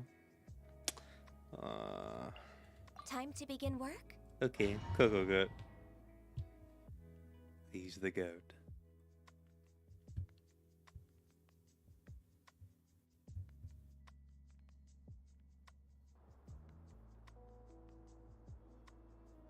It's full of life here. This defies comprehension. It looked completely desolate from the outside. Yet, it flows with energy inside. Yeah, sad. I can't use my Hydro wifey. It's so pretty. Sir Raman. Huh? Me? Do you see another Raman here? Are you mocking me? What do you mean, sir? Interpret it however you want. But there's something I'd like to draw your attention to. While this structure is clearly left over from King Deshret's civilization, the energy that flows in here is that of the Dendro Archon. Whatever you say. It's not like I have a vision. There's nothing to be angry about. Think of this as an academic journey. It does seem kinda strange. If that's true, then we might have to explore this whole area to find an explanation.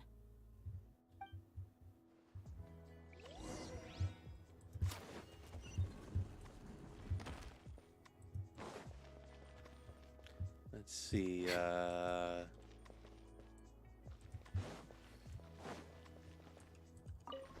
Rotate. Ooh, puzzle. Oh, puzzle. Okay. We're way behind schedule.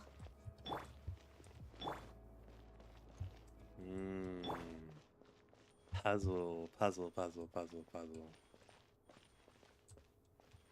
Next on the agenda.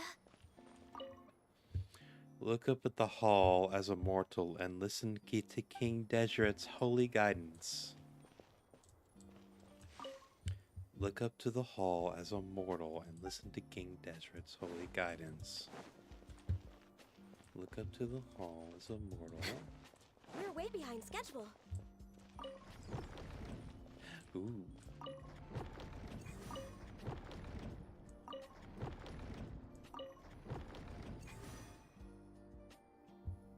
Ooh. Okay.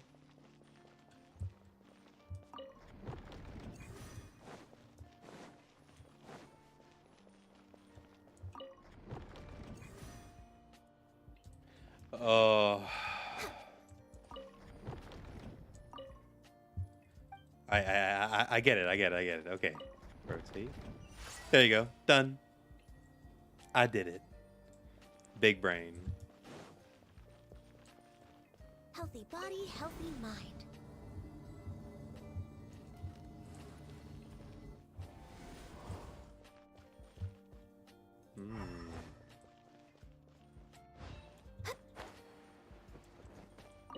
Born of ice and frost. Huh? Time to go. Right here, right now. Emerge. A sight to behold. Come on out. Show them. Right now.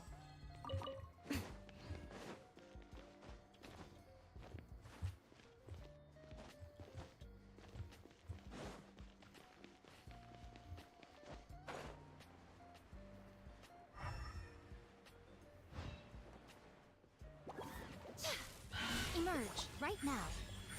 No touching.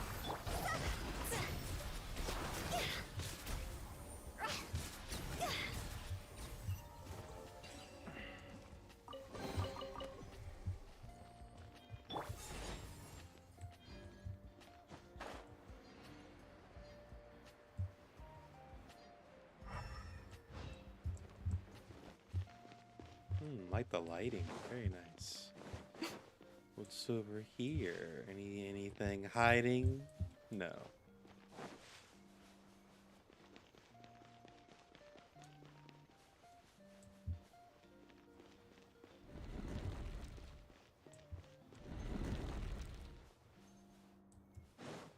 Ooh, chest. Oh.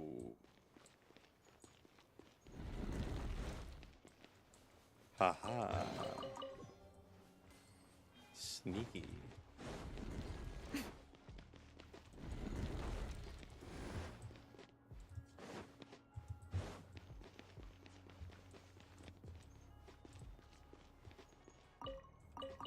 Wow. Emerge. Right now. Emerge. We're way behind schedule. All hail.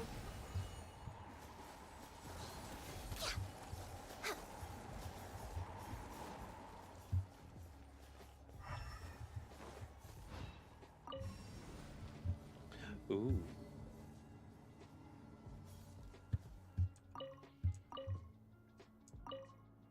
Come down. There we go.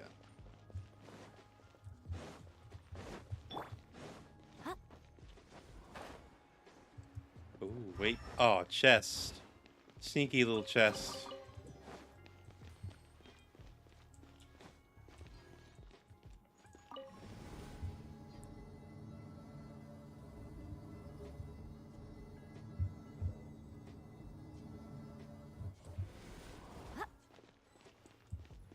Right here.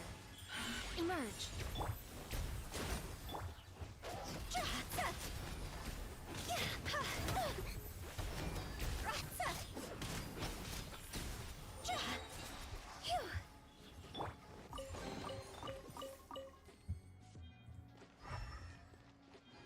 Okay, so where to from here? Ah, there. 6 days of infiltrating. I finally understand. After 6 days of infiltrating the temple But what, huh? Hold on, whoa, let me start that over. After 6 days of infiltrating the temple, I finally understand the priest's parlor tricks. The elevator will descend to the ground. Get on top of it before it starts ascending again to reach the dome. Nonsense like forbidden ground ahead and mortals shall not pass or whatever are just made up by priests to hoodwink us. Like this method hopes the people of King Deshra who shall travel here in the future shall freely enjoy the privilege of witnessing his sacred presence. Okay. The elevator will descend to the ground, get on top of it before it starts ascending again. Okay.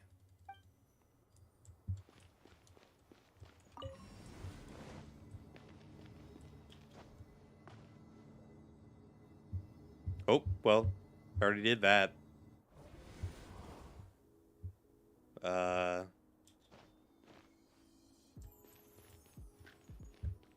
Ooh.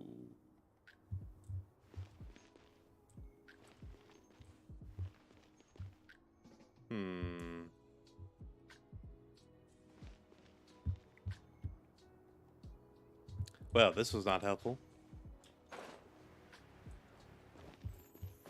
Yeah.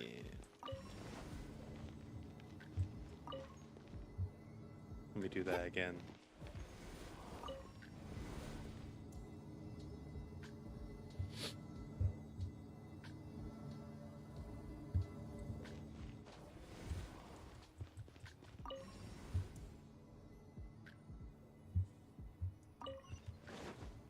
There we go. Right now, right here. Cross over!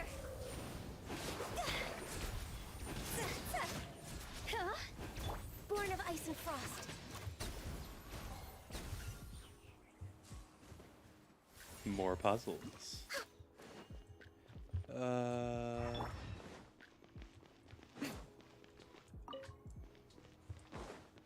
Wait, can I?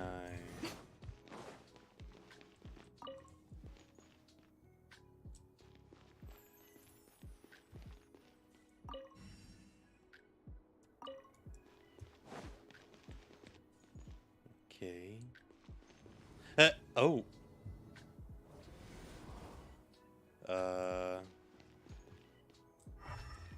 Okay.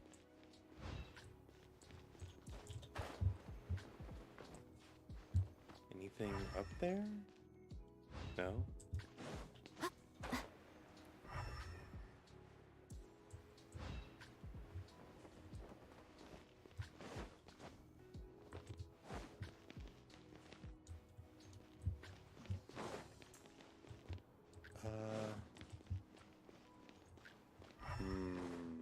Puzzle.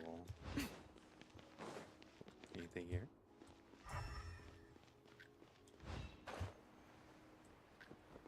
I can't mess with these, so I guess the only way's down.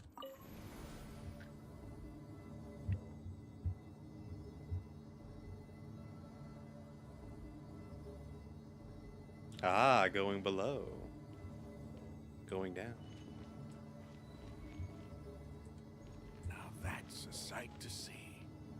King Deshret's splendor surrounds us. There's so much vegetation here. It's different than what I expected. Sure are a lot of plants for a desert. That's what I call divine providence of King Deshret.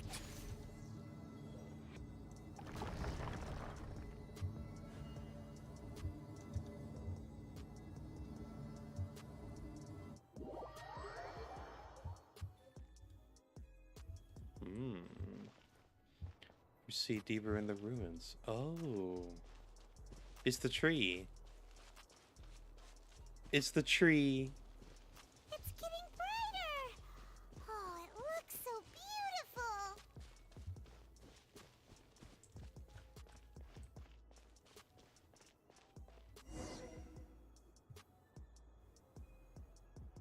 Wait, what's that? A load of flowers. And it looks like there's something among them.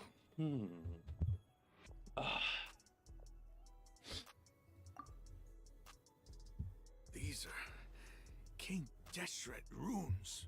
They left something behind. Yes. It's an elegy written in an ancient script. What does it say? Here lies our faithful priest Kasala. His wisdom is a miracle among the people, deserving of high praise and admiration. You can read ancient King Deshret script? Of course. Every student needs to master at least 20 languages before they graduate. Bruh, 20 languages? He's not serious, right? There's still something off about this place. The elemental energy here is too concentrated. The scent of life. Is it trying to tell us something? Is this it? Analyzing.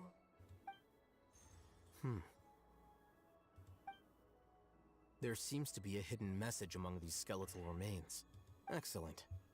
There's a device from King Deshret's civilization in this gravesite. I'll transmit the information over and project it for everyone to see. Isn't sharing knowledge against the Academia's rules? Yes. However, under the circumstances, I'd prefer you to see this for yourself. You'll understand after watching it.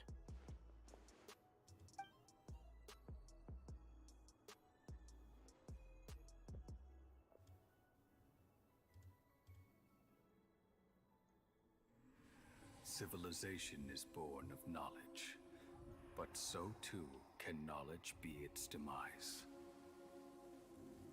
A disaster caught us unaware. It was knowledge that did not belong to this world.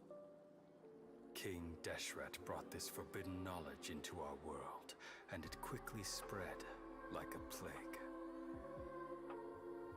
People's minds were filled with crazed whispers. Dark gray scales spread across their bodies. Even the land was stripped of its vigor. Only a desperate, deathly silence remained. Were it not for Greater Lord Rukkhadevata from the forests, the damage would have been irreversible. She summoned the priests to build temples and infused into them the divine power of life. The disaster was miraculously tempered. Impressive. And the embers of our civilization preserved. Whoa. Hey, Hasu. Alas, the miracle You spooked me a little bit. Hello. As long as forbidden knowledge continued to exist, it would forever. And hello, the 8 Raiders. Hey. Hi. Hi. Hi. My eternal Lord chose to sacrifice himself. You got a VR. Yeah. My whole life since guarding one of these many temples. And also, I have sub emotes. Yes. My duty is I have tremendous emotes. as I close Working my on it. eyes It's in progress. It's adorable. It's tremendous. The sight of that noble deity will appear in my vision once more. In helping King Deshret to eradicate forbidden knowledge, she exhausted her strength, and her form became that of a small child. How strange. Now that I think of her, I no longer have any fear of death, for I sense that the spirit of life will abide with me during my eternal sleep. Children of the desert, cling no longer to past grievances, but hold tight to the memory of this act of benevolence. Cool. What was that? The priest's memories. No, impossible. Greater Lord Rukkhadevata. So the former Dendro Archon and King Deshret were never enemies at all. Aw, thank you. Ooh, am I lagging a little in the VC face apartment? Uh-oh. But Oh, wait, no. this There we go. doesn't make any sense. The Dendro Archon's followers, they're clearly... Was that the former Dendro Archon? She became so tiny in the end. Greater Lord Rukkhadevata came to the rescue of King Deshret's people, but eradicating the forbidden knowledge took so much for power. The two deities' followers have presented each other all this time, completely unaware that their gods stuck by each other through life and You death. might be distrustful of the Akasha, But there's no reason for you to doubt King Deshret's technology. You've just witnessed his priest's last words. I've never heard about any of this before. The surviving followers of King Deshret all gathered in Aru village. Our god did not make mistakes. We refused to believe any of the rumors. King Deshret's death, the all but total annihilation of our civilization, it was all Greater Lord Rukkhadevata's doing. We saw her as nothing more than a traitor, who stabbed us in the back in our moment of crisis. Just like us humans. Fighting, feuding, double-crossing each other to survive in the desert. You were blinded by your prejudice.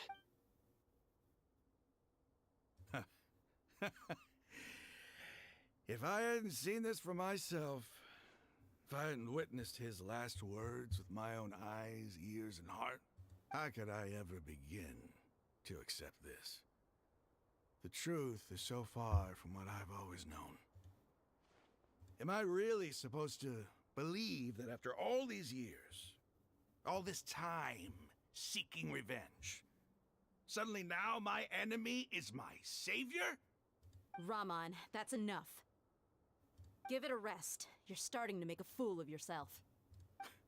Dia, tell me. My Eremites and I, what are we even fighting for?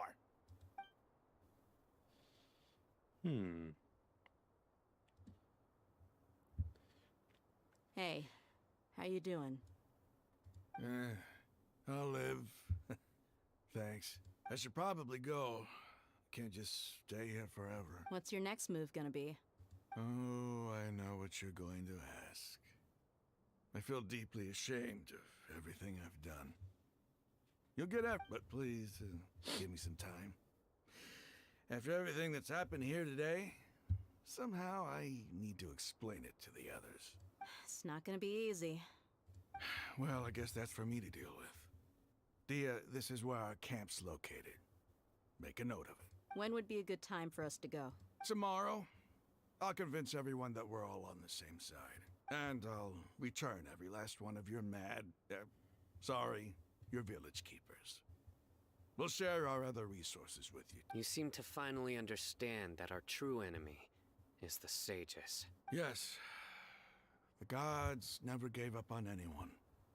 It's the people responsible for all this that need to face the consequences of their actions. That must have been rough, but he seems to have figured things out now.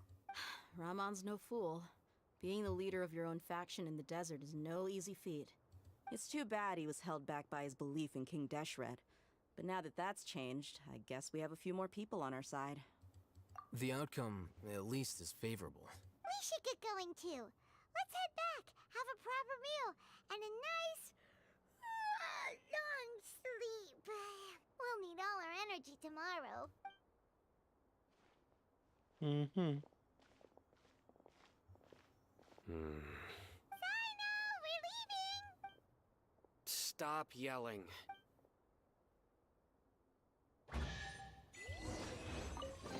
Okay, now I know the truth. Let me see. Can I get closer to it? No. Anything behind this?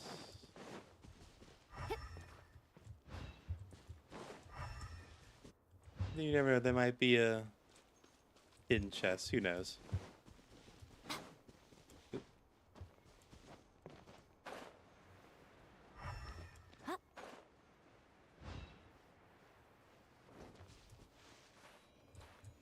There we go.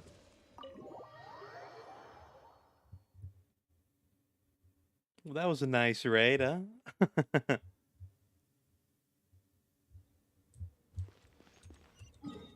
Oh my god, 3 hours and 30 minutes streaming. Oh, just trying to get through the story quests.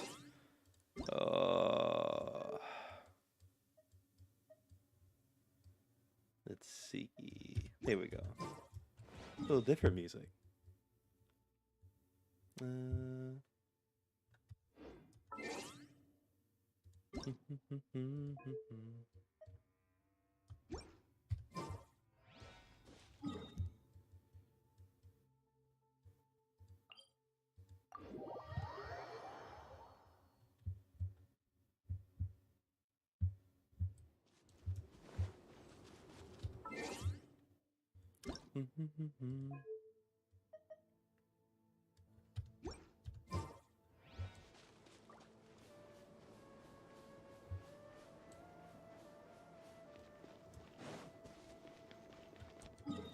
Let's see. Go through here, then yeah. Right. Emerge. Right here. Right now. No touching. I must leave no stone unturned. Time to... Right here. I'm always watching.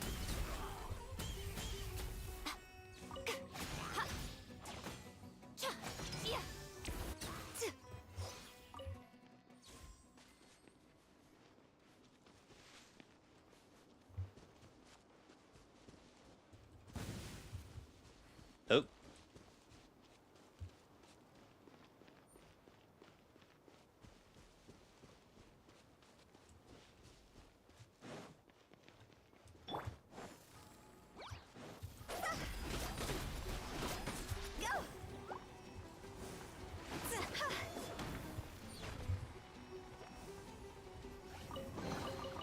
Oh, what a cute...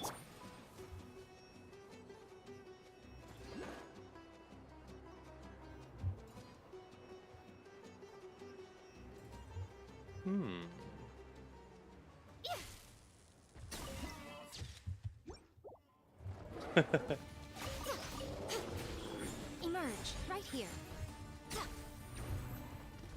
Sorry.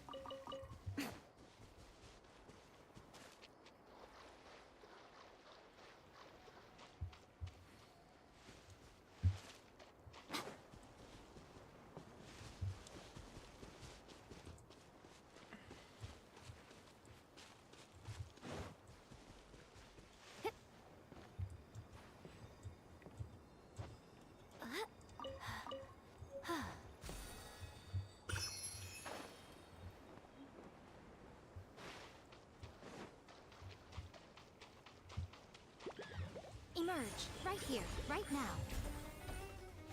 Ha!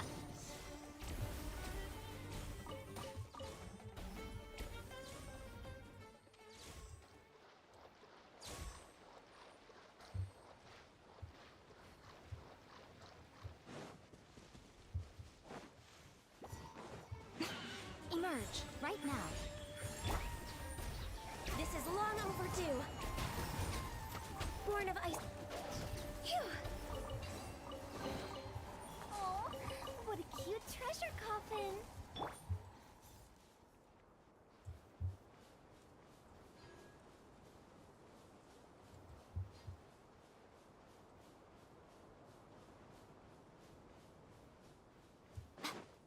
Emerge. Right here. Right now.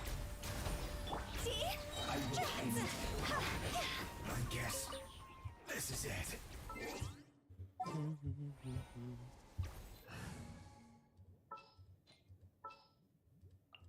This is...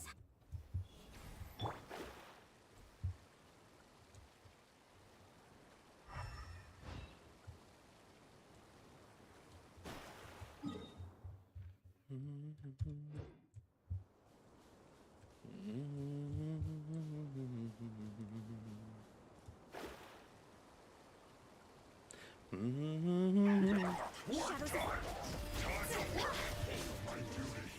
Higher, higher, pants on fire! Emerge, right now. A sight to behold.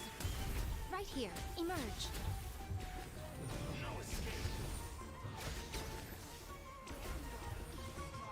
Let me scribe. Decided by destiny. Right now. Right here. No longer.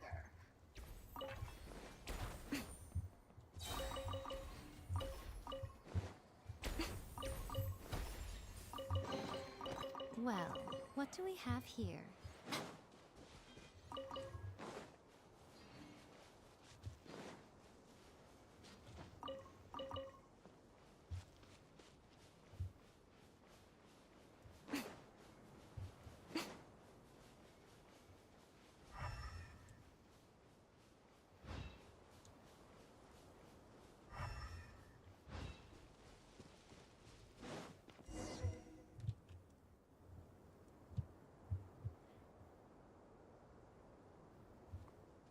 Raman, we're here. Everything's been arranged. Someone will bring the village keepers back to Aru village shortly. I guess all I can say now is thanks for agreeing to help. Don't mention it. I think we can both agree you went to hell and back for it. But we share a common cause now. From here on out, we're allies. Where are the perpetrators? I'll bring you to them. Follow me.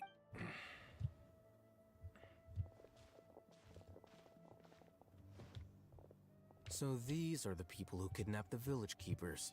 Oh no, it's the scribe! There's no need to yell. No one can help you now. We've been all over the desert trying to find you! That's right.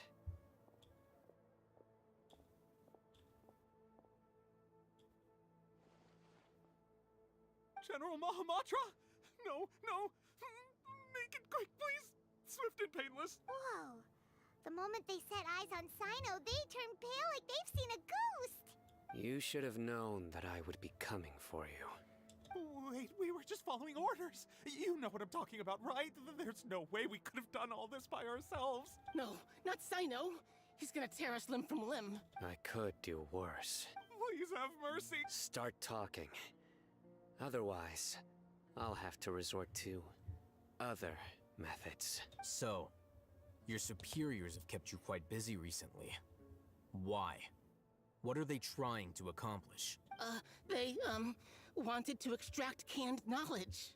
Here we go. Canned knowledge. Canned knowledge. 5, 6 times. Then what? 7 times. 7 times. Canned knowledge. Canned knowledge. Canned knowledge. Canned knowledge. Canned knowledge. Canned knowledge.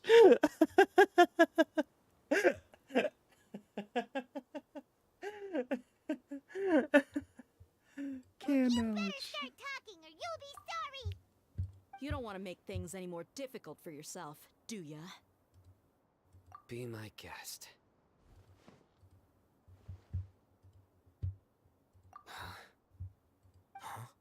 Uh-huh. That sure didn't sound like a fancy metaphor or anything. You're serious, aren't you? How did you know? There's Trying no to use make a hiding new it god? now. Yes, you're right. The Academia is working on an important and potentially world-changing project. They are creating a new god. A god that will belong to them and to the people of Sumeru. It may seem as if Sumeru's academics are thriving, but ever since the death of Greater Lord Rukkhadevata, scholarly breakthroughs have been few and far between. The withering of Irminsul has been getting worse recently. The sages have tried everything they could think of, but nothing's worked. I'm always hearing them say things like, if only Greater Lord Rukkhadevata was still with us. Continue. And then, someone from the Fatui showed up. They called him the Doctor. He brought a gnosis and said he wanted to borrow the Academia's research facilities. The Doctor was previously expelled from the Academia. At first, the sages looked down at him in disdain. But when he said those words, everyone's expression changed. He asked them, do you wish to create a god? This is what the arrogant ignorance at the extreme end of academia looks like. First, the Academia spent a long time constructing a divine vessel, which was based on an exquisite humanoid puppet. After that, they harvested dreams via the Sebzerus Festival Samsara, maximizing the Akasha's output. With the Doctor's help, and the Akasha now functioning at maximum efficiency, they were able to use it to extract the power from the Gnosis and convert it into a divine core. Next, they decided that their new god needed to possess divine wisdom. For that to happen, they needed a huge quantity of divine canned knowledge. I swear to God, fucking this whole hour, this whole fucking like part of this stream and now this the earlier part of the stream and now this part, this canned knowledge, more canned knowledge, so much knowledge all in a can. Exactly, Stella. Exactly. Oh my God. Divine canned knowledge. It's super canned. It's super knowledge. Oh. It adds up. But how do you determine whether the knowledge extracted is of divine origin? Call it an educated guess? The Academia has been trying to figure out the exact source of the Scholar's madness for centuries, but to no avail. Nobody can explain the cause of this phenomenon. Surely you can see what that implies, Scribe Alhaitham. If it's knowledge no mortal can comprehend, then it must be something only gods are able to decipher. In other words, it's the source of the God of Wisdom's omniscience and omnipotence.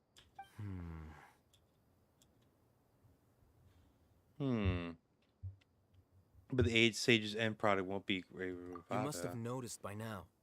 The Academia doesn't care about who their god is. It's the ability to exercise control over knowledge and wisdom that matters. It is as if they are cursed with a desire for omniscience and omnipotence that burns in their blood. Some organisms demonstrate phototaxis, and thus orient their entire lives in respect to sources of light.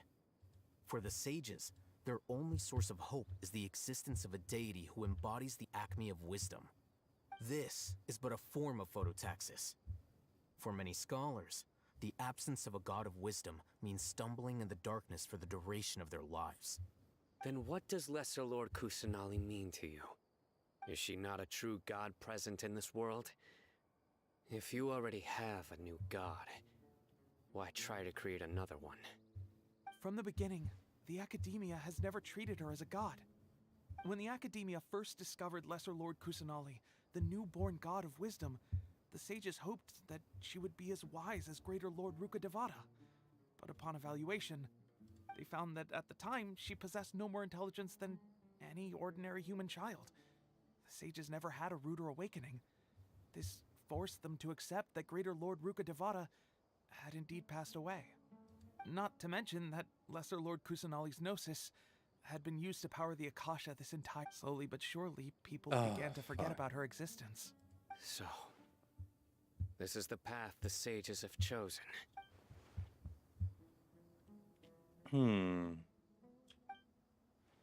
Never managing. All right, let's try to keep our cool. If everyone's in a bad mood, then let's change up our scenery. Rahman, give me a few men to help us escort the village keepers back to the village. And these two scholars, they're coming too. Sure, as you wish.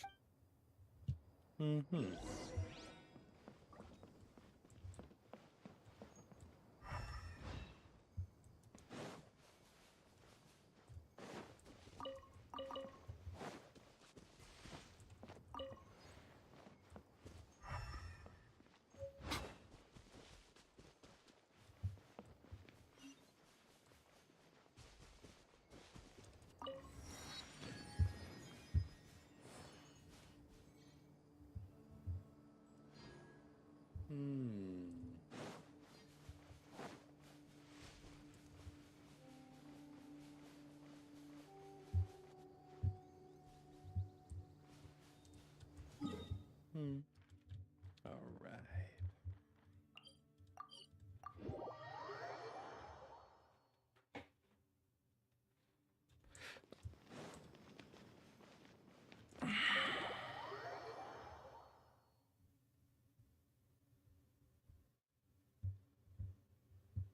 The village keepers you found have all been returned to their homes, and each one has a dedicated caregiver to look after them.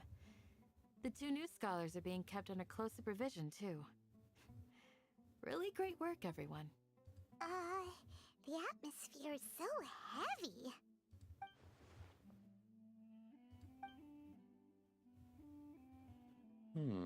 Despite everything Lord Kusanali's done for people, damn it, it goes too fucking fast. I can't read it.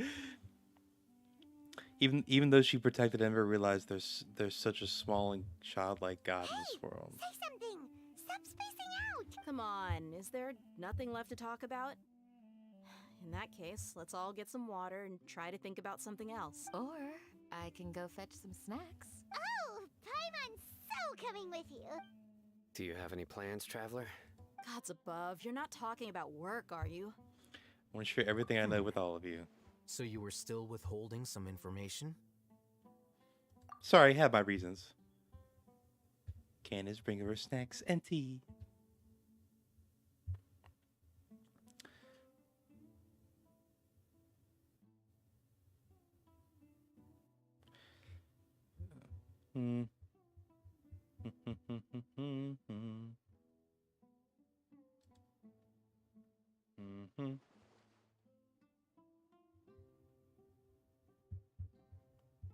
Yay, everybody's friends.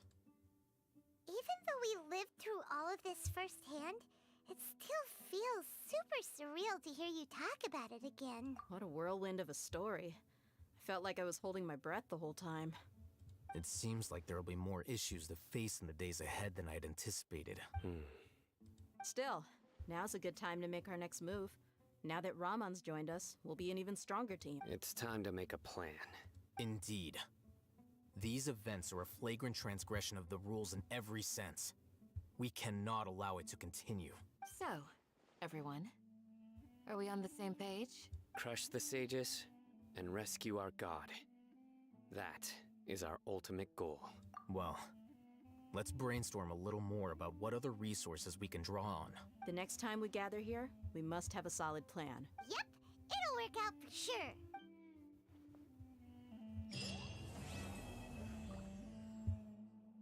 Oh, Act 4, Chapter 3. Oh my god, I'm so wiped out. Oh, chat. Oh my god, fucking almost 4 hours of fucking Genshin Archon quest lore streaming. Whoo. Ah.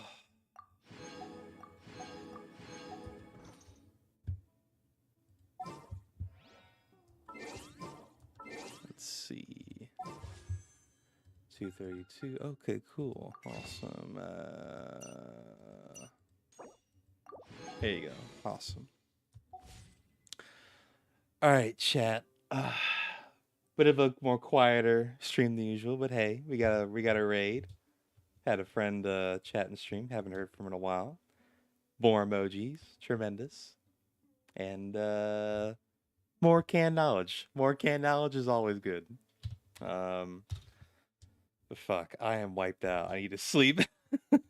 And hopefully this slightly caffeinated tea will get out of my system so I can sleep. Let's see. All right.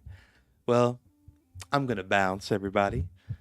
Hope y'all have a wonderful evening, and next stream on Saturday, 8 to 11, and hopefully this time I will be done with this Archon quest, and then I will be hopefully all caught up. Hopefully. Anyway, so see you guys next time.